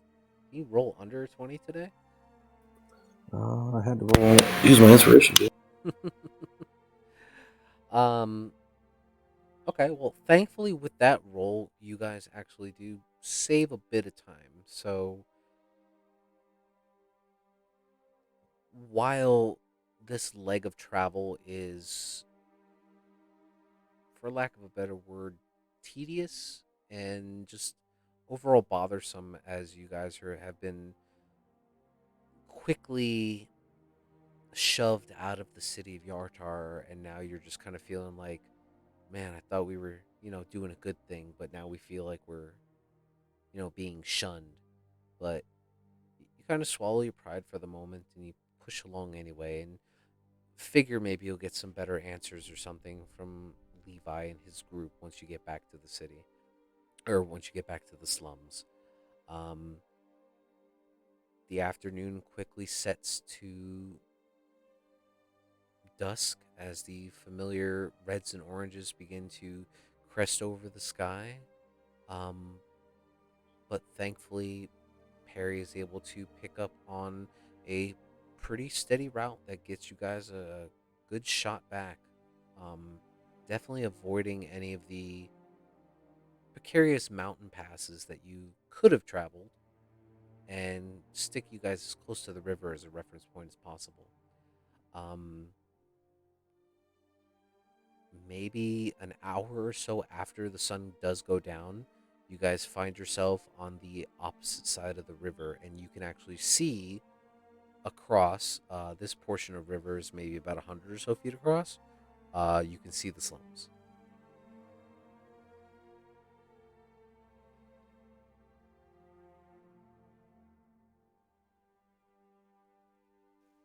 They look fine. They don't look destroyed or nothing. Make a perception check. All right. All right. Look at it.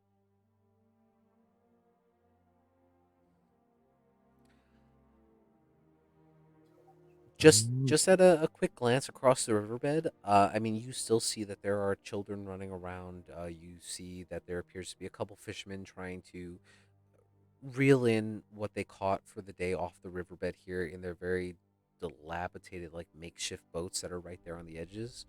Um, they Nobody seems to notice you guys as you kind of approach the opposite side of the bank, but it doesn't look like anything's changed.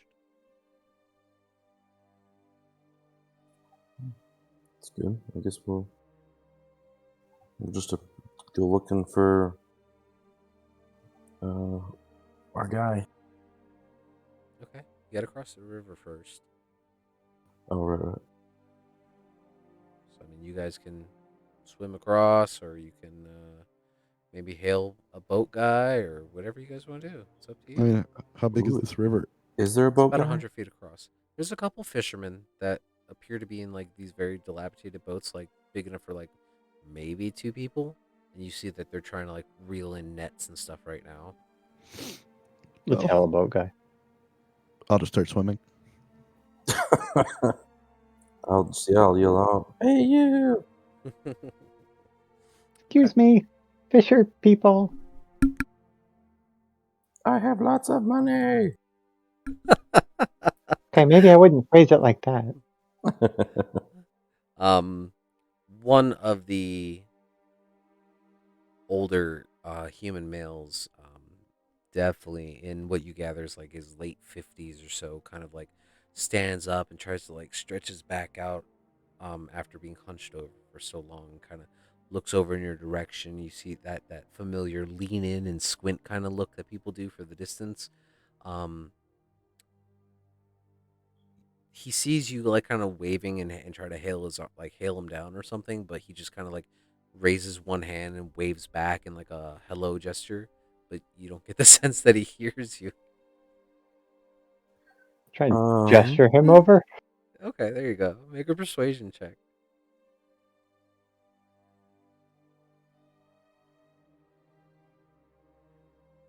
Okay.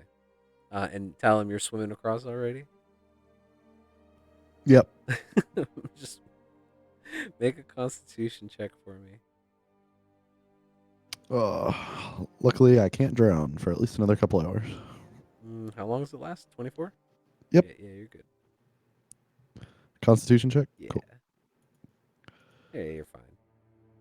Yeah, so in the 5-10 minutes or so it takes you to swim across this river, um, you stand up on the opposite side now, closer to the slums, and you kind of turn back around and you can see like this small fishing boat that's real small, is now like paddling its way towards Perry and Eva, who are like waving him over, like, come here, come here.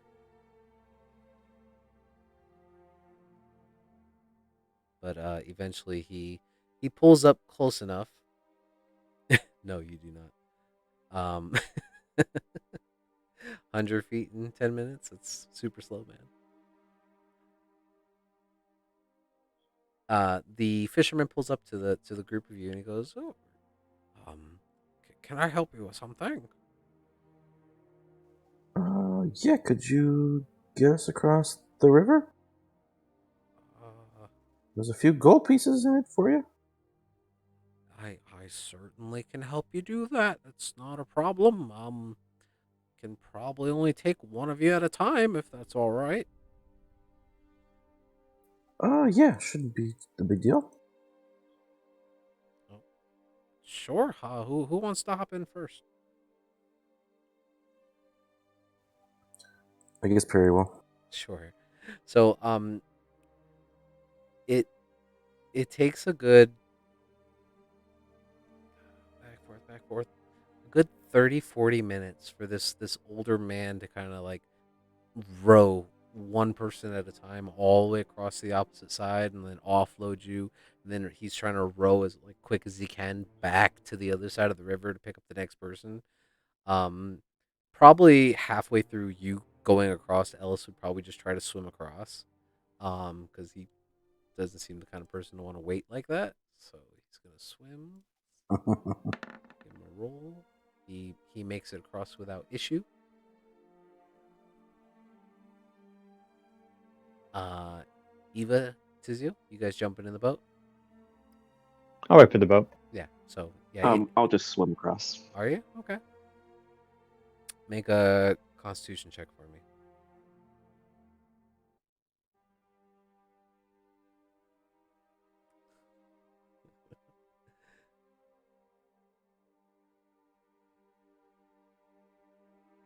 Uh, you struggle, actually, Tizio, and Talon. You kind of watch as Tizio is swimming across, and then he, I guess, maybe forgot that he can breathe underwater because he stops and starts flailing and screaming for help, and then you just stand there and watch him, and then Tizio, you kind of, as you sink towards the bottom, you start realizing, oh wait, I can breathe, and you just kind of like start slowly swimming and like frog swimming your way across. Eventually, you come out towards the other side. But Eva, you have a very comfortable ride with a rather creepy fisherman, as he is more interested in asking you where you're from, as he seems to have picked up an interest in you as he's paddling you across. It's like, yeah, I haven't rode a fine young lady such as yourself since before my wife passed away. Oh, is that so? Oh, you remind me of her. Has anyone taken you out for a drink anytime in the past 10 days? Oh yeah, I'm married to him. I'll point to Ellis. As he's swimming across the water, like just rage swimming. Yeah, you bet. He'll go, right, right. Well, I wasn't insinuating anything by any means. I just, anyway. And he just continues rowing the boat. So it's an awkward, like, few minutes, but eventually you get across as well. Kind of holds his hand out towards you, Perry, for payment. Yeah, I'll hand him 3 gold coins. Appreciate it. It definitely helps. It hasn't been too much luck the past couple days fishing, so thank you, young one. Yeah. Of course. Anything to help out? But you're all on the other side now.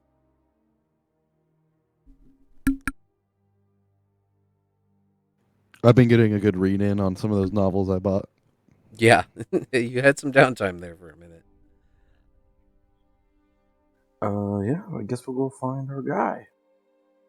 Okay. You kind of gather up together once more and just kind of dry yourselves off and head over to the familiar structure that's been put together a little bit better than the rest. And you kind of push the tarp back to the side. And you knew that as soon as you entered into that first part of this home, there was the alchemical lab that was run by Nestra, currently empty, currently bare. You see one table and maybe the half remnants of what appears to be a rug kind of like tossed to the side. Does it look abandoned, empty? Make a perception check or investigation, your choice, depending on how. Can I assist him? You certainly may. So you can either both roll or one roll with advantage, up to you. Nice. Twinsies. You pan the room, and let me just pull this up for visual reference because I have it, so I might as well use it.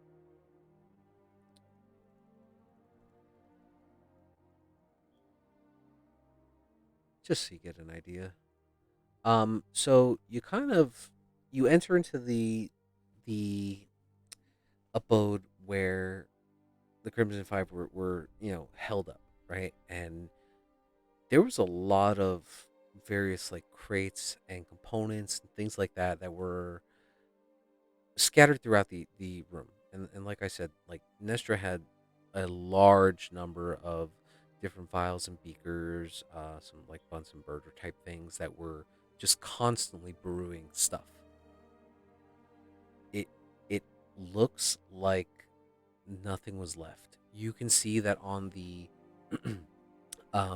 one wooden table that does remain, there appear to be some pock marks of something that you gather may have been some kind of like alchemical process that may have spilled or broken off a beaker, things like that.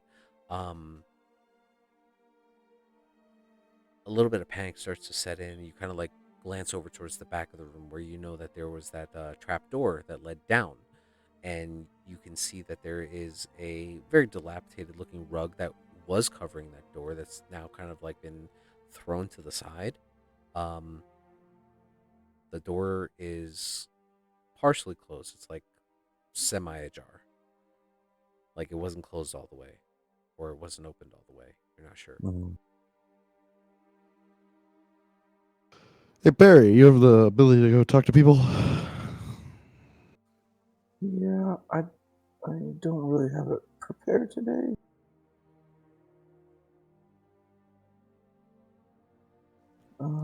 Gotcha. Can we? I guess can we go downstairs and see if they're down there? Yeah. You want to open up the trapdoor and go downstairs? Yeah. Okay. Make a Constitution saving throw. No, no. All of you. All of us? Mm-hmm.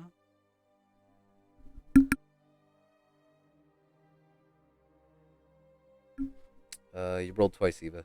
4 times, I guess.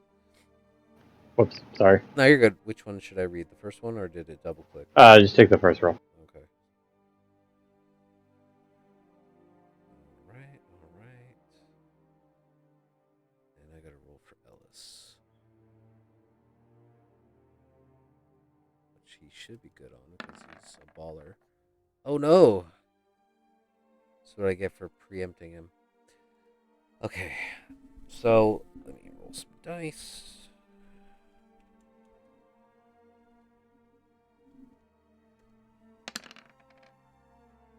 Oof. I'm really confused. Did we do something? Uh-huh. What? Perry opened a trapdoor. Oh, okay.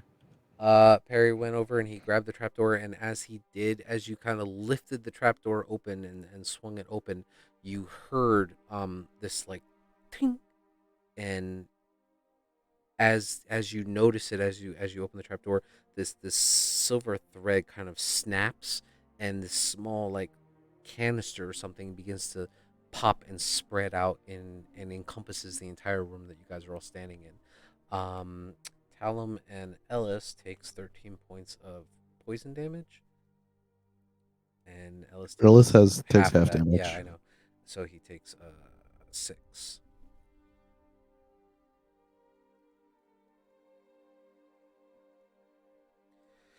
And then it takes you a minute as you guys are kind of coughing and holding your breath just to wait for it to dissipate. You kind of like open up the flap and just let the fumes escape.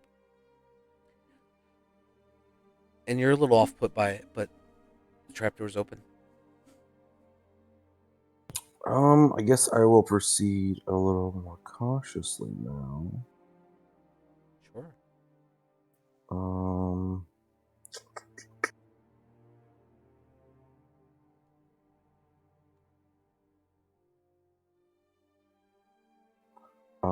cast protection from poison on myself Okay. and go forward. And can I look for more traps, like along the ladder? Yeah, make a investigation check.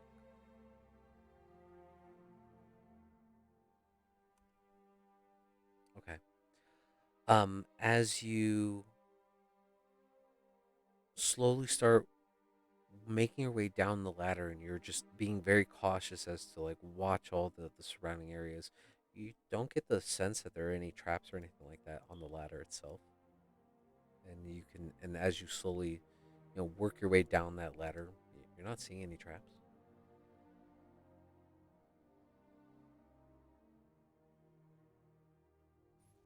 Well, I made it down. Fine. Um, Do I see anyone? Say again. Do I see anyone by chance? Not at the moment, no. Come on, roll 20. Instead of revealing, it's hiding stuff. That's great.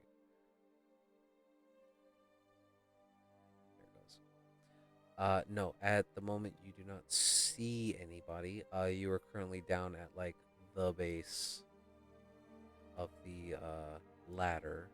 So let me pull you guys over there. So you're currently down on the bottom right side of the map, down here.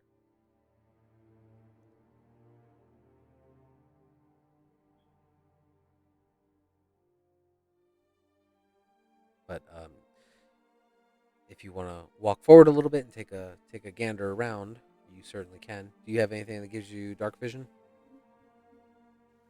No, just a torch. Okay. So if you want to light one, you certainly may. Yeah, I'll light a torch. Oh, okay. You said I'm on the bottom right? Yeah, bottom Top? right side. Okay. Right down here. Yep. So, oh, why doesn't it drag your token? That's weird. Yeah. So make a perception check for me. Are the rest of you kind of staying up top, or what are you doing?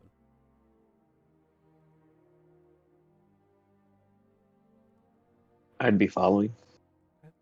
Yeah. So, one by one, you guys can slowly start to descend down the stairs if you like. after I finish coughing up a lung and bleeding yeah. a bunch. Why does it keep hiding? I click reveal and it hides instead. So good. So good. Okay. So yeah, one by one, you guys can eventually make your way down to the bottom, into the familiar cavern below, where you guys had previously met everybody. You don't see anyone. Um, it's completely pitch black, so you pull out your torch and you light it. You kind of glance around the areas. The familiar condensation that slicks the rock walls of this underground tunnel, very visible, as it kind of just like shines and bounces off the light from your torch. Um, you can still hear the faint movement of water coming from the interior small like pool in the center of the chamber where you guys had spoken previously. Um, appears to be empty from where you're currently standing. So Perry will move forward, but he's gonna be like checking for any tripwires for a little bit at least. yeah. Okay. How far up do you move? Just to this first chamber, I think. Okay. So you can make another perception or investigation, your choice.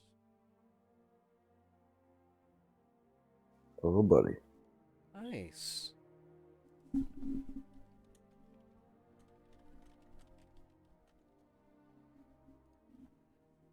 As you enter into the larger chamber there and everyone kind of gathers behind you, just patiently waiting, you actually do notice that right around here appears to be another very familiar silver thread. And as you kind of get closer to it, you notice that the The ground itself does not appear to be level with the rest of the rock surface that you're standing on, and it's almost butted up right against the water's edge. It appears to be some kind of pressure plate. I didn't see your ping if you Oh, did one. right here. Okay. Yeah, there appears to be some kind of loose pressure plate right there before you step into the shallow water. I'll just be like, Tizio or Eva, want to there's a trap here right at the the exit of the entrance of this water little area. I'll try and point it out for them, I guess. Yeah. Ah, I could take care of that. Oh, perfect. Roll attempt to disarm it. Okay. You have thieves' tools, right? Yep. Make a dexterity check with your thieves' tools, please. Nice.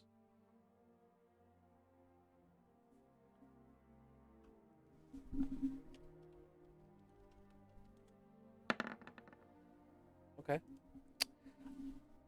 It takes you a second, but you've seen better traps than this before. Once Perry kind of points out to you the pressure plate, you kind of look at it. You say, "Well, okay, so what does it activate?" And you look around, and you can actually see above. Excuse me. You can actually see above you guys, about 10, 12 feet up in the air, what appears to be these long, like candlesticks or something, that are protruding from the top of the cavern itself. And as you kind of take a good close look at it, make an intelligence check.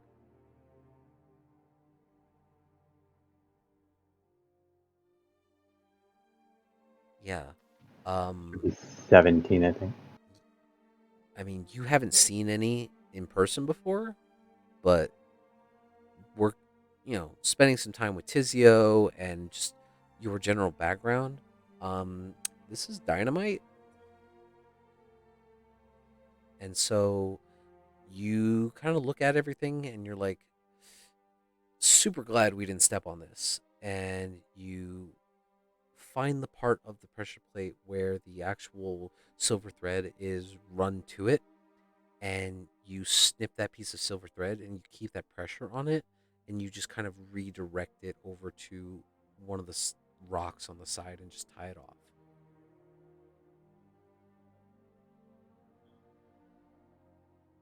Oh, good eye. Now you didn't explode. Yeah, well, good work not making us explode anyways.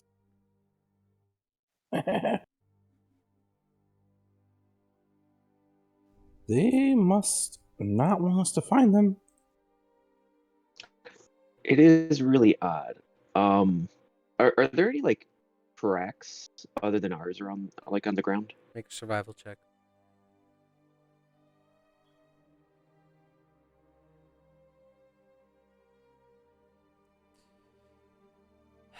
Um, it's too hard to tell. I mean, there is definitely indentation on the ground of foot traffic. You could definitely see the distinct darker brown dirt discoloration versus the lighter brown coloration where people don't normally walk. So you can definitely see that there's been a lot of foot traffic, and then you gather, with the coming and going and putting water on top of the dirt repeatedly over time has definitely made it into a more hardened clay. Um, but you don't really know how recent this has been.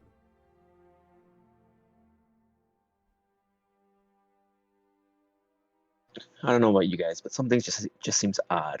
Should probably, stay on guard. I Good chance don't. they're not here anymore. Yeah, I don't think they want us to find them. This Well, could just they be don't want someone to find them. could also just be a setup. That's what I'm worried about. Did they take us for a ride? They pulled at our heartstrings and then took advantage of us.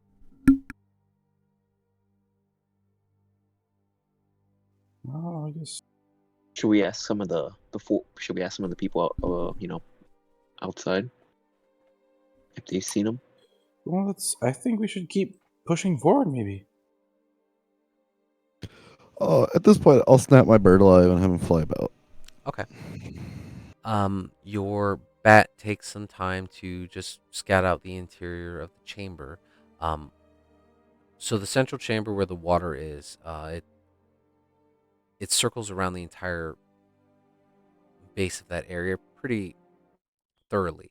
You can see that there's the small plateaus of rock formations within this small pool that you guys had previously stood on to have conversation, where you guys were shown the map of Water Baron's Hall, things like that, or I should say of Yartar itself and where to go in the city. Um, you see that there is a small chamberway up here. You're not entirely sure where it leads, so you kind of traverse that. It goes back maybe a good 50 or so feet before it just ends in what appears to be a small alcove. Make a perception check.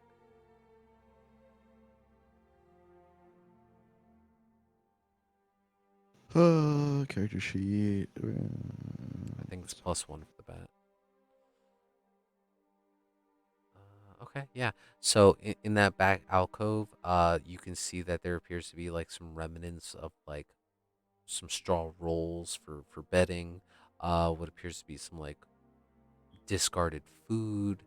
You get the sense that that might have been some kind of like sleeping area for the Crimson Five. You kind of circle back into the central chamber and go up along the water's edge, where you recall Vermilion was working before. You heard him having a conversation with Levi, but you guys didn't know what was going on. And as your bat kind of flies into that back space, you actually find a number of crates. A number of just bits of paper. Um, a lot of it, the paper at least, looks to have possibly been burned or singed or ripped up. But there's a large number of crates back there, but no signs of anyone.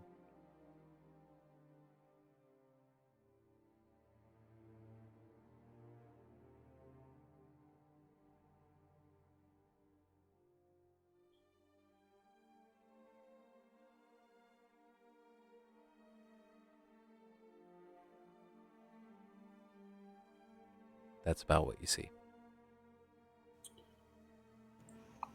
It's empty.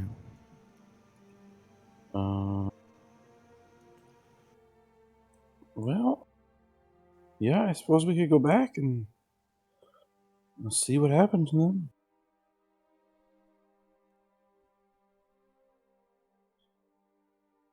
Well, if they are raiding more freaking caravans.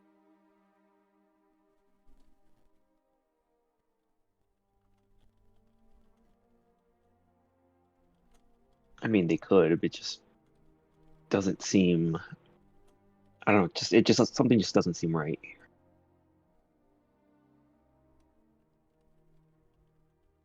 I'm curious how they set those traps without leaving.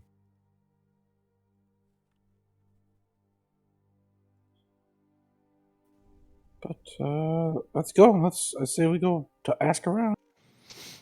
Are you sure we don't want to go? Well, there were some crates and stuff. Could go look in there. Maybe they left some hints or something. Oh, okay. You said it was empty, so. But yeah, we can go look at their stuff. Anything that might have a clue. I mean, since we're down here. Yeah, just be careful. I don't know what traps are left. If they're willing to, I mean, that looks like it could have taken off your leg, Perry. Yeah, I suppose. Well, I'm glad I was being careful. Well, luckily the first one wasn't quite so potent. Although, I'm not doing too great.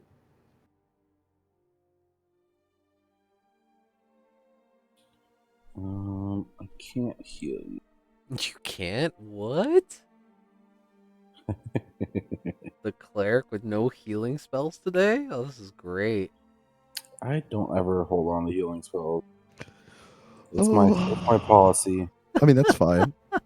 I don't. It's not your. It's fine. It's more just like, I oh sh- no, we need some. You're a jester. I feel like, I'd rather kill it than heal somebody. yeah, Okay, good to know. I have a revivify. sure. He'll come back to life. Oh man. All right, that's so good. Okay. So do you guys travel into the central chamber? Looking for traps very, very slowly. Okay. So who would like to helm that search? I mean, is it an investigation It's searching? investigation or perception. It's your guys' choice. The DC changes based on what you pick. Well, I will carefully investigate it. Okay. Yeah, Perry's gonna be looking too, I suppose. You got it. So I'll do the same thing you did. Eva, Tizio, what are you guys doing while they're quietly or quickly trying to search around for booby traps? Right? Help. I could try to help her with 2 of them. It feels possible done it, but obviously she'll have her eyes open. Yep, definitely. Okay. Um. So since you guys are investigating it, you take a more slow and methodical search of the interior of this place. Um. You kind of have to wade through this water a little bit as it's a little bit higher than it was previous when you were here before. So this gets probably up to about knee high or so. And you kind of have to take your time to just slowly wade through and make sure that they didn't bury anything under the water and things like that. Um, spend maybe a good 20, 30 minutes searching, just carefully walking through. Um, Out of the entire central chamber, the one thing that you tell and pick up on is the pathway here. It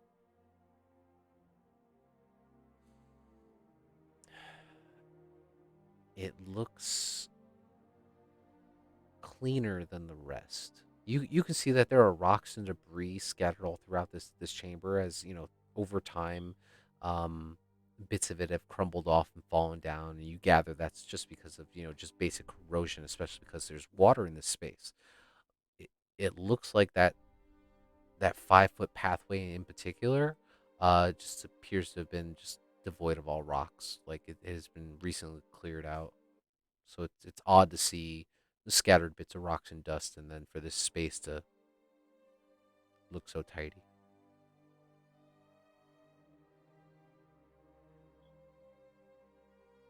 So it's I'm sorry, I forgot to finish my sentence. So you kind of get close enough to inspect it thoroughly, and you get the sense that it is very much trapped. gotcha. Do I discern like what kind of trap? Like pressure plate, wire, magic. Uh,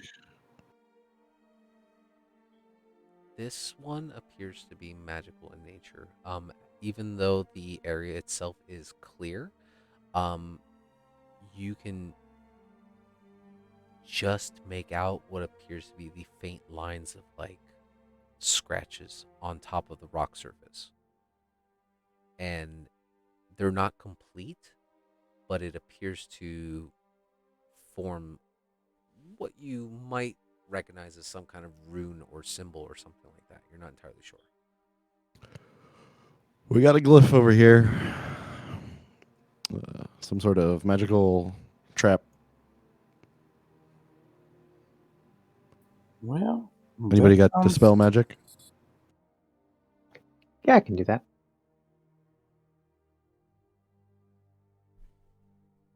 Okay. I'll point it out so she can. Mm-hmm. Yeah, I'll cast the spell magic. Okay, and that's third level. That's the highest we got. Yep. That's all I can do. Roll a d20 for me.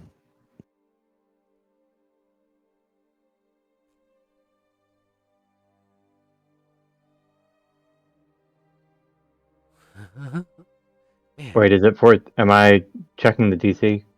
yeah. Okay, So it should be, jack of all trades applies, so it should be 15, not 14. and you get your spellcasting ability, so it should plus your charisma. Correct. Yeah. So it should be. It's like 20 something, probably. Well. Yeah, charisma's 4, and then 1 from jack of all trades, so it's 19. Nice. Okay. I was gonna say because 14 is what you needed. So. Oh, well You then. actually you got it's awesome. I was like, damn, you rolled 14. Um.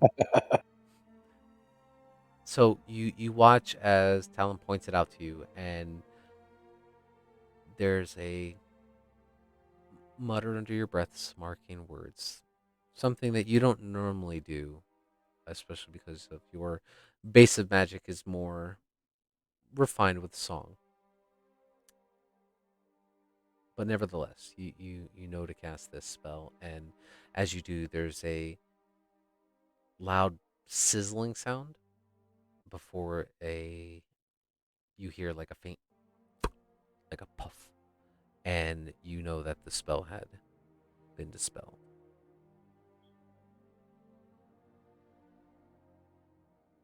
Right, good eye again.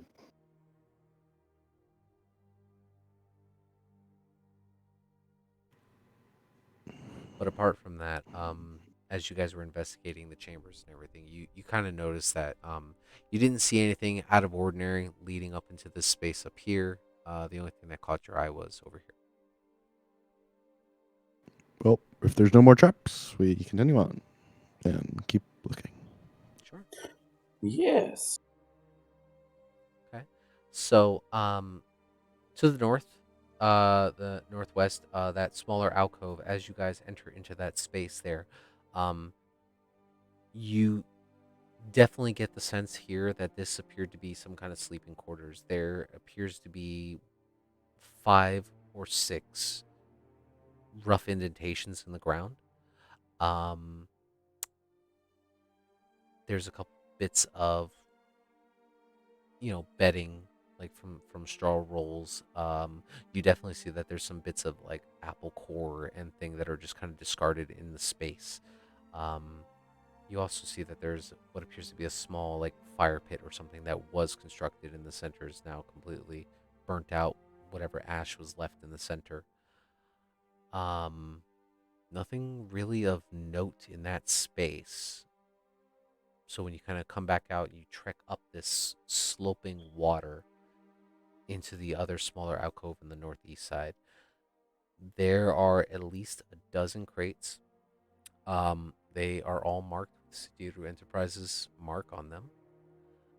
You also can see that there are 2 long like workbenches. Um, there appears to have been some type of fire or mishap, and a lot of the paper and materials that were on this workbench appear to have been singed or burned.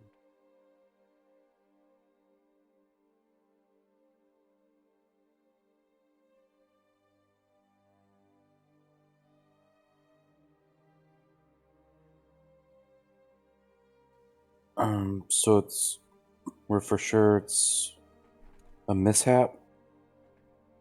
You are not for sure. Oh, okay. I'm giving you a generic idea of what you see as you walk in, and it's up to you guys to discern what had happened or ask me what you can do to figure out what happened. Yep. Just trying to Can I translate. kind of investigate what's there, see what like maybe what some of the papers say or anything, if there's anything left? You certainly may make a perception check. Perception. Sadness.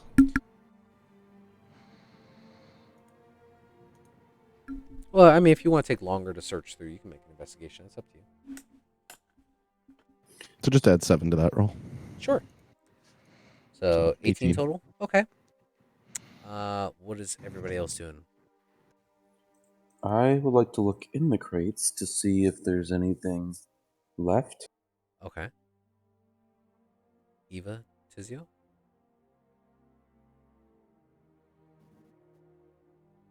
So it's singed.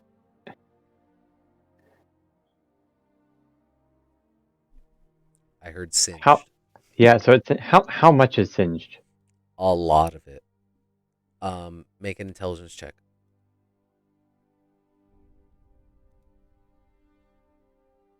+1, 21. um, the way things are thrown together in heaps and piles, it looks intentional. Looks like they burned all of this before they left. With my Tinker's tools, it's I can do like an investigation on it, and I can find out like how long ago it something was damaged. Yeah, absolutely. So I'd like to do that. Okay. Make an intelligence check with your tinkering tools.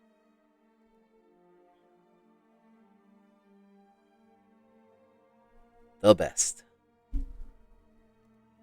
I know Sometime it's a in the nat last one, month. but yeah, it's a nat one obviously, but it also adds. It's supposed to be another 3 on top of that, if I remember correctly, Yeah. because I'm proficient in it. I can let you reroll.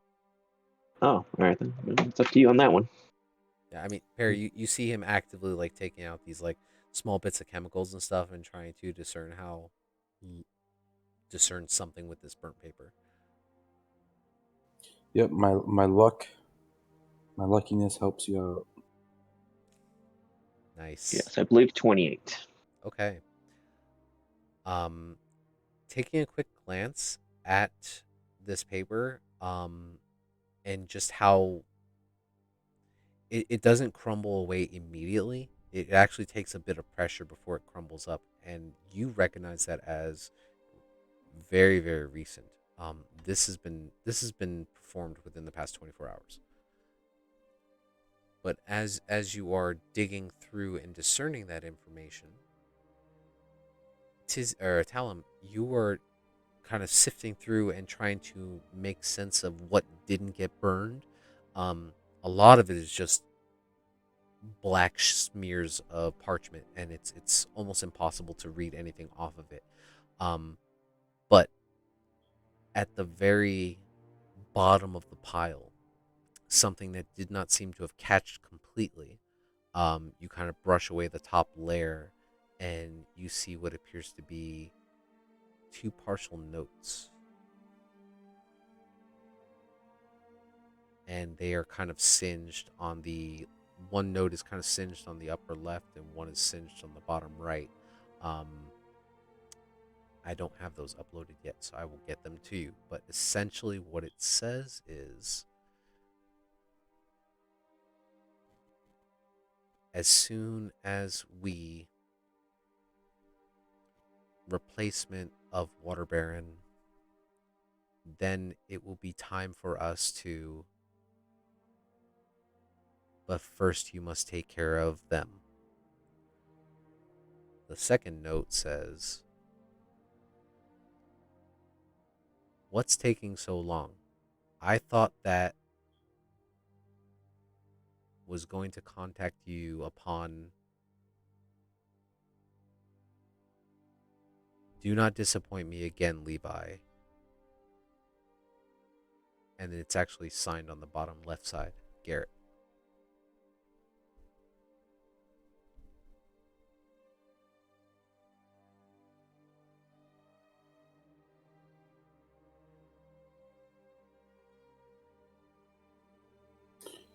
You must have betrayed us. We're like loose ends.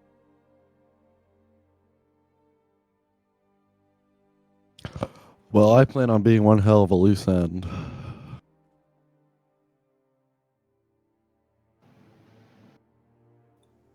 Well, we need to find these guys, at least to ensure they stop taking out the caravans, because otherwise this is all for nothing. I feel like there's some bigger consequences here than that. Yeah, I don't know if you heard me, Perry, but the letter that was signed by Garrett, who is, from what you recall, in charge of Oh, Sidiru Enterprises. right. I just realized that now. It did not click. Sorry. Oh, so this was, what the hell were we here for? Probably to do the dirty work. Or for someone to take the blame.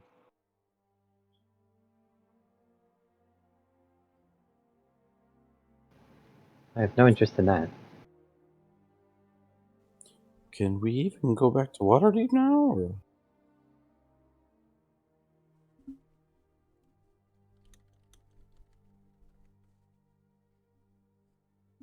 Can I check for tracks again? Tracks?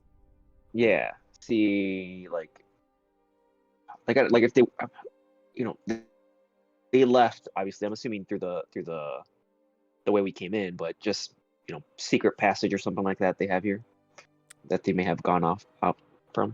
Okay. Make a survival check. Very nice. Looking around. Hold on a second.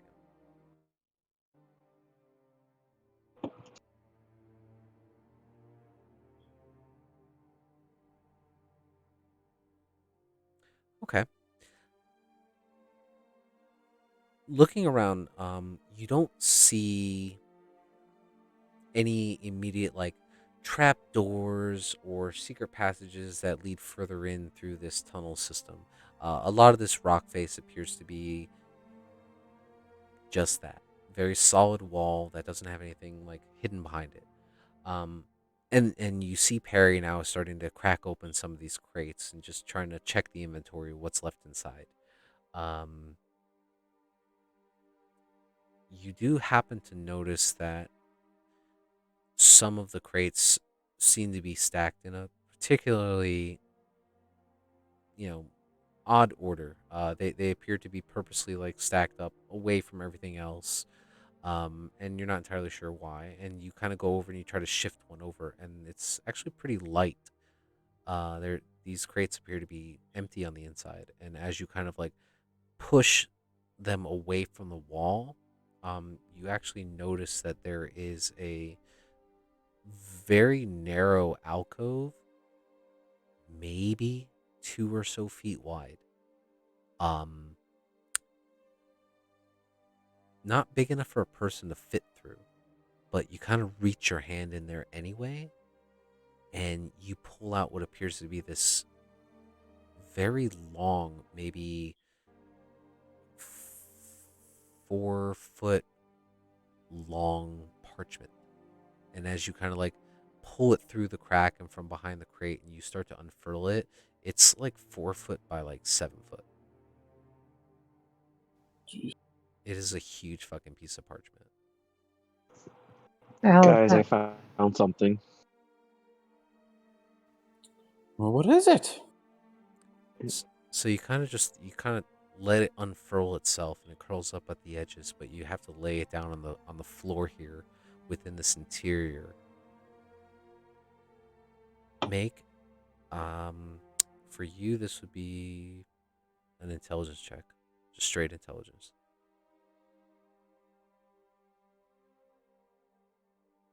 Okay.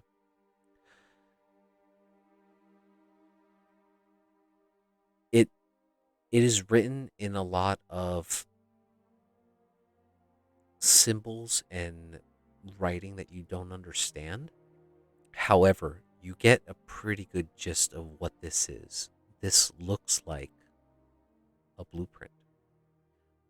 You've done schematics before in the past, so you kind of have the idea of, drawing your 3-dimensional design in a 2-dimensional space. So you have to kind of draw in layers. And you can see that this large piece of parchment has been broken up into sections. And as you kind of like glance through, there aren't any real words in common that you recognize, but you recognize some of these shapes. You recognize some of these drawings, and you kind of look down at your own armor, and it looks very, very similar, especially the very prominent, glowing central chess piece. However, as you kind of gauge how big of a suit this may be, it is much larger than anything you've ever thought of.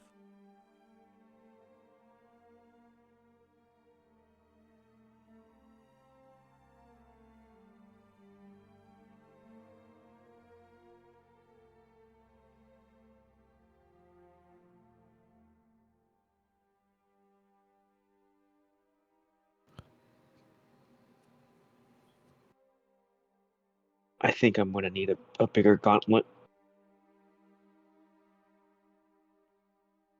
What is it?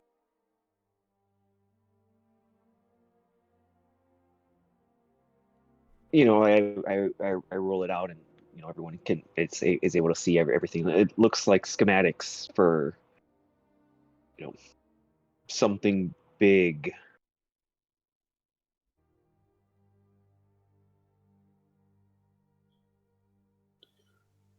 What could they possibly need this for? I mean, what do you think can stop that?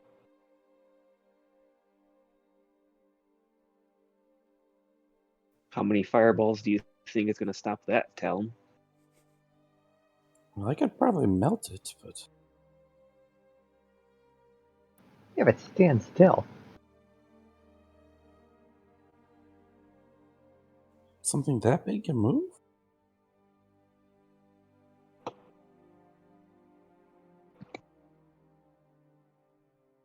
Sure looks like it.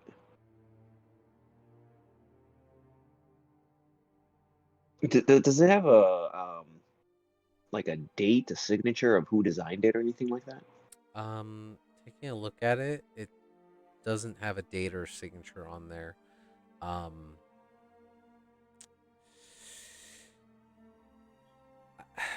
it would take you some time to kind of like go through the schematic and try to figure out how far along this design really is. Just at first glance, I mean, this literally looks like a giant sized Nimblewright almost, except heavily armored. Like you've never seen anything like this before, and it's very hard for you to even be able to wrap your head around how to get something this large to move mechanically.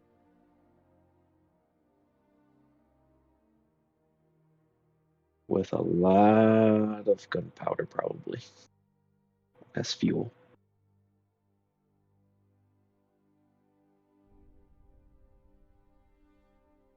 I hope this isn't what he's trying to make.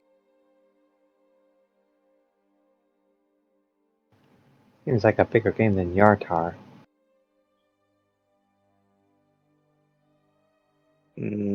Yartar's just a smaller piece of it, though.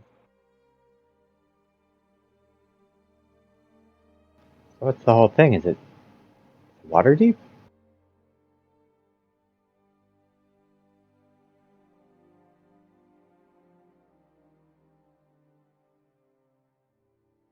I guess DM or any of the other people.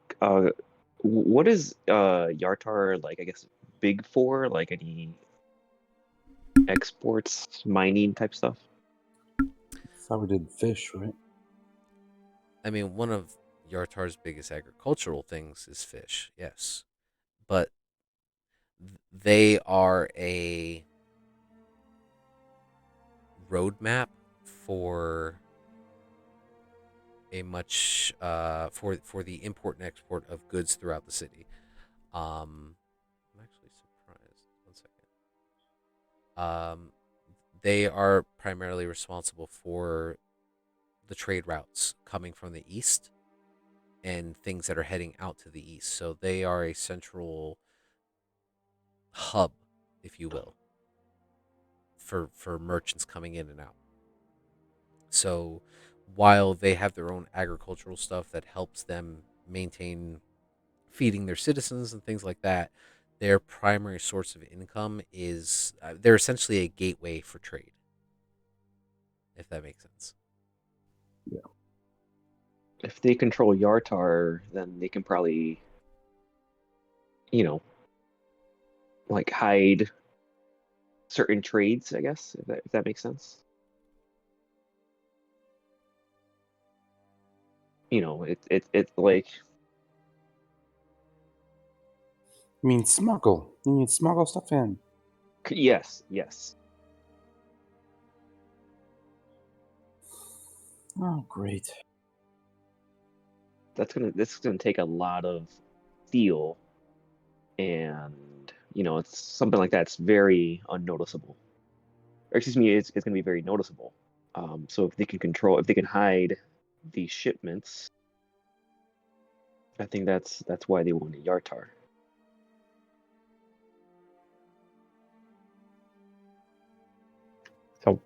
So why are they building the damn thing?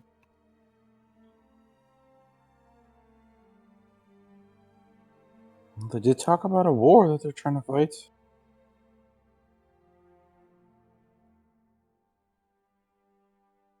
And it's probably gonna go to the highest bidder. Yeah.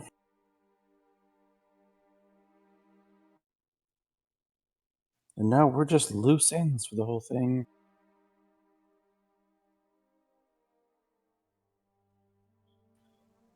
I don't even know what we should do. Well, they wanted us to kill was it the water baron Yeah, and leave no witnesses. Yep, and we're the only witnesses now. Well, I'm sorry, I want to say witnesses. It was the only one us to kill the water baron made it seem like an accident, but there was somebody else there. Now, with that somebody else being there and them dying by perhaps other causes, looking at Talum, that's going to bring suspicion, which is not what they wanted. I mean, So all that's- I left was some bruises on a body. Yes. Well, the water baron was killed. It's going to seem like they died by natural causes. I'm saying your fuck up may have saved us here a bit. My, Good mine? job, not Bellum. What did I do? We left pieces. We left a trace. That's what it is. Maybe a bit. Tizio, I think you're gonna need to have a long chat with us about everything you know about these people. Zero Enterprises, this Garrett dude.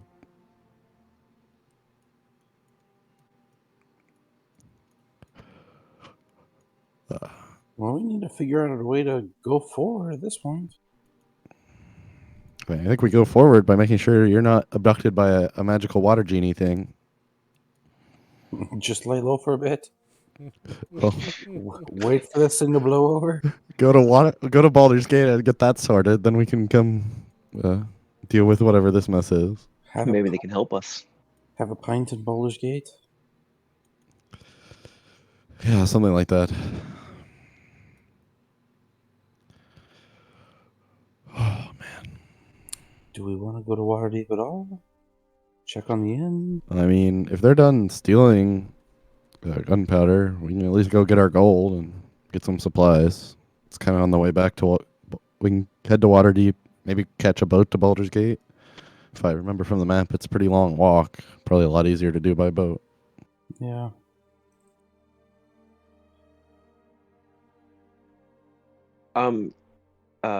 Talon, did you show us the those notes, or is that something you kept?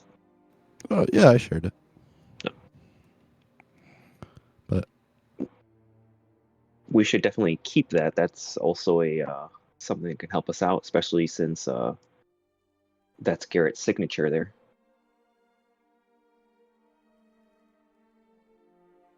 it's a little light on the details, to be honest. Not too much in there that really implicates anyone or.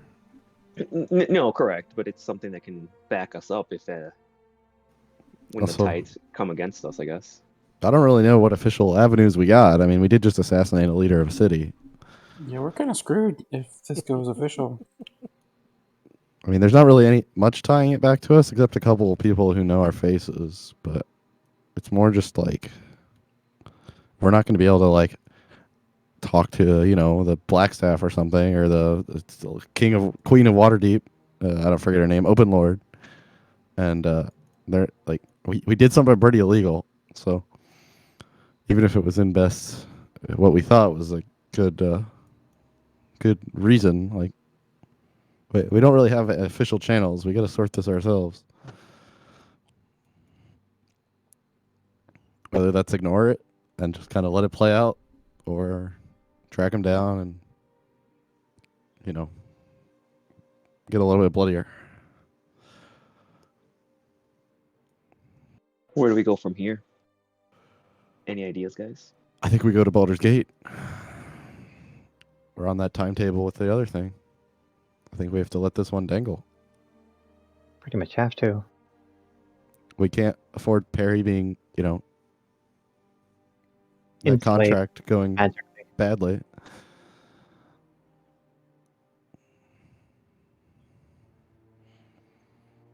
Well, But there's not a time limit on that, correct? There most definitely is. If the genie ends up, if his mate ends up in hell, Perry gets abducted. He said we can't dawdle.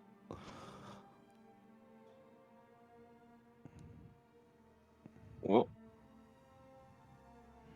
Perry, it's I don't know about you guys, but nice knowing you. it's your no. That's what to say. It's it's kind of your life, So I mean, I don't think there's I anything will. we can do about this. Like, we don't have any way to find them.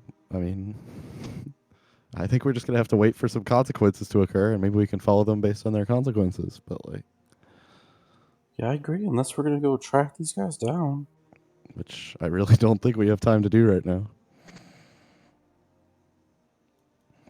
Let's just hope it doesn't blow back on us, and we're still, welcome in the Sword Coast. Otherwise, that would suck. Well, what we'll do here is, since it's getting towards the evening for you guys on this day anyway, do you guys want to stay in the slums for the night, or are you trying to leave immediately? I think we should stay here. Ooh, I was gonna say we should dip just so that we're Yeah, I it's don't know. not here if someone like These people pretty intently want to get us killed, so maybe we should put some Yeah. distance. yeah. maybe I cut out. I agree. We should not stay here. Oh! It sounded like you said we should stay here, and we were Yes. very confused. Yeah. Yeah, we gotta Yeah. stay here. Why not? You know. It cut out perfectly for you. That's exactly what I heard too. Okay. Yeah, I feel like this is just something we have to kind of ignore for a while. We have other commitments. Hopefully, we sorted the problem with the stealing on the tradeway. Otherwise, we discredit our name back in Waterdeep too. I mean, The life of one over the many. Yeah, but I don't think that trade ended up actually happening. Pretty sure Levi and them left these people out to dry. I don't think we can really do anything with that. Yeah. Now it seems pointless since it was all just a setup, anyways. We better.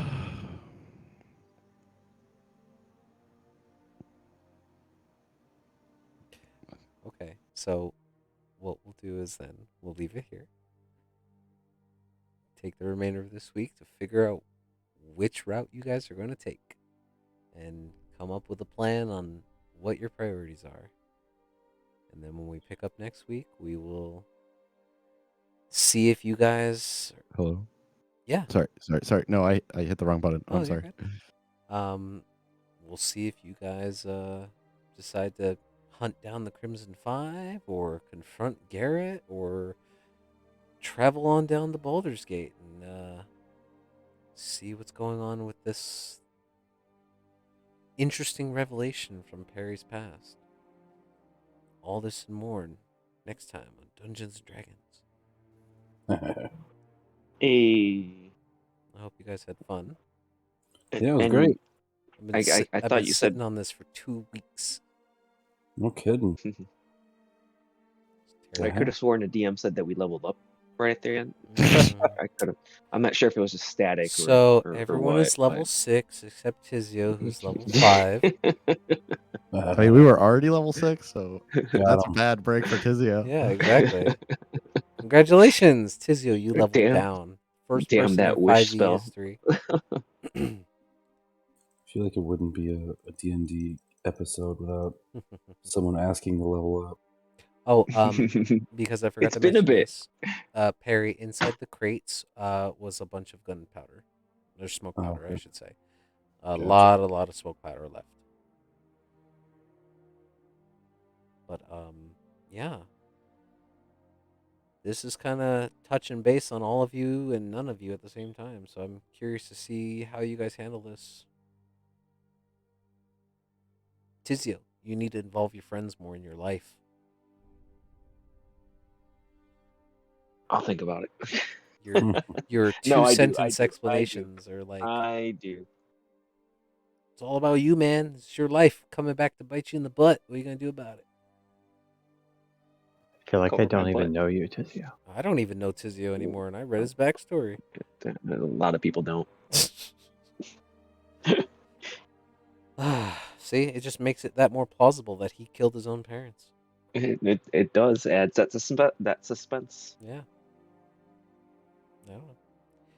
Great playing, everyone. I hope you had fun. Yeah, thanks for the session. It was good. It's my pleasure. Yep. Hopefully, Ellis will be back next week and ask you all why you're taking so long. No kidding. All right. Have a great night, everybody. Yeah, good night, guys.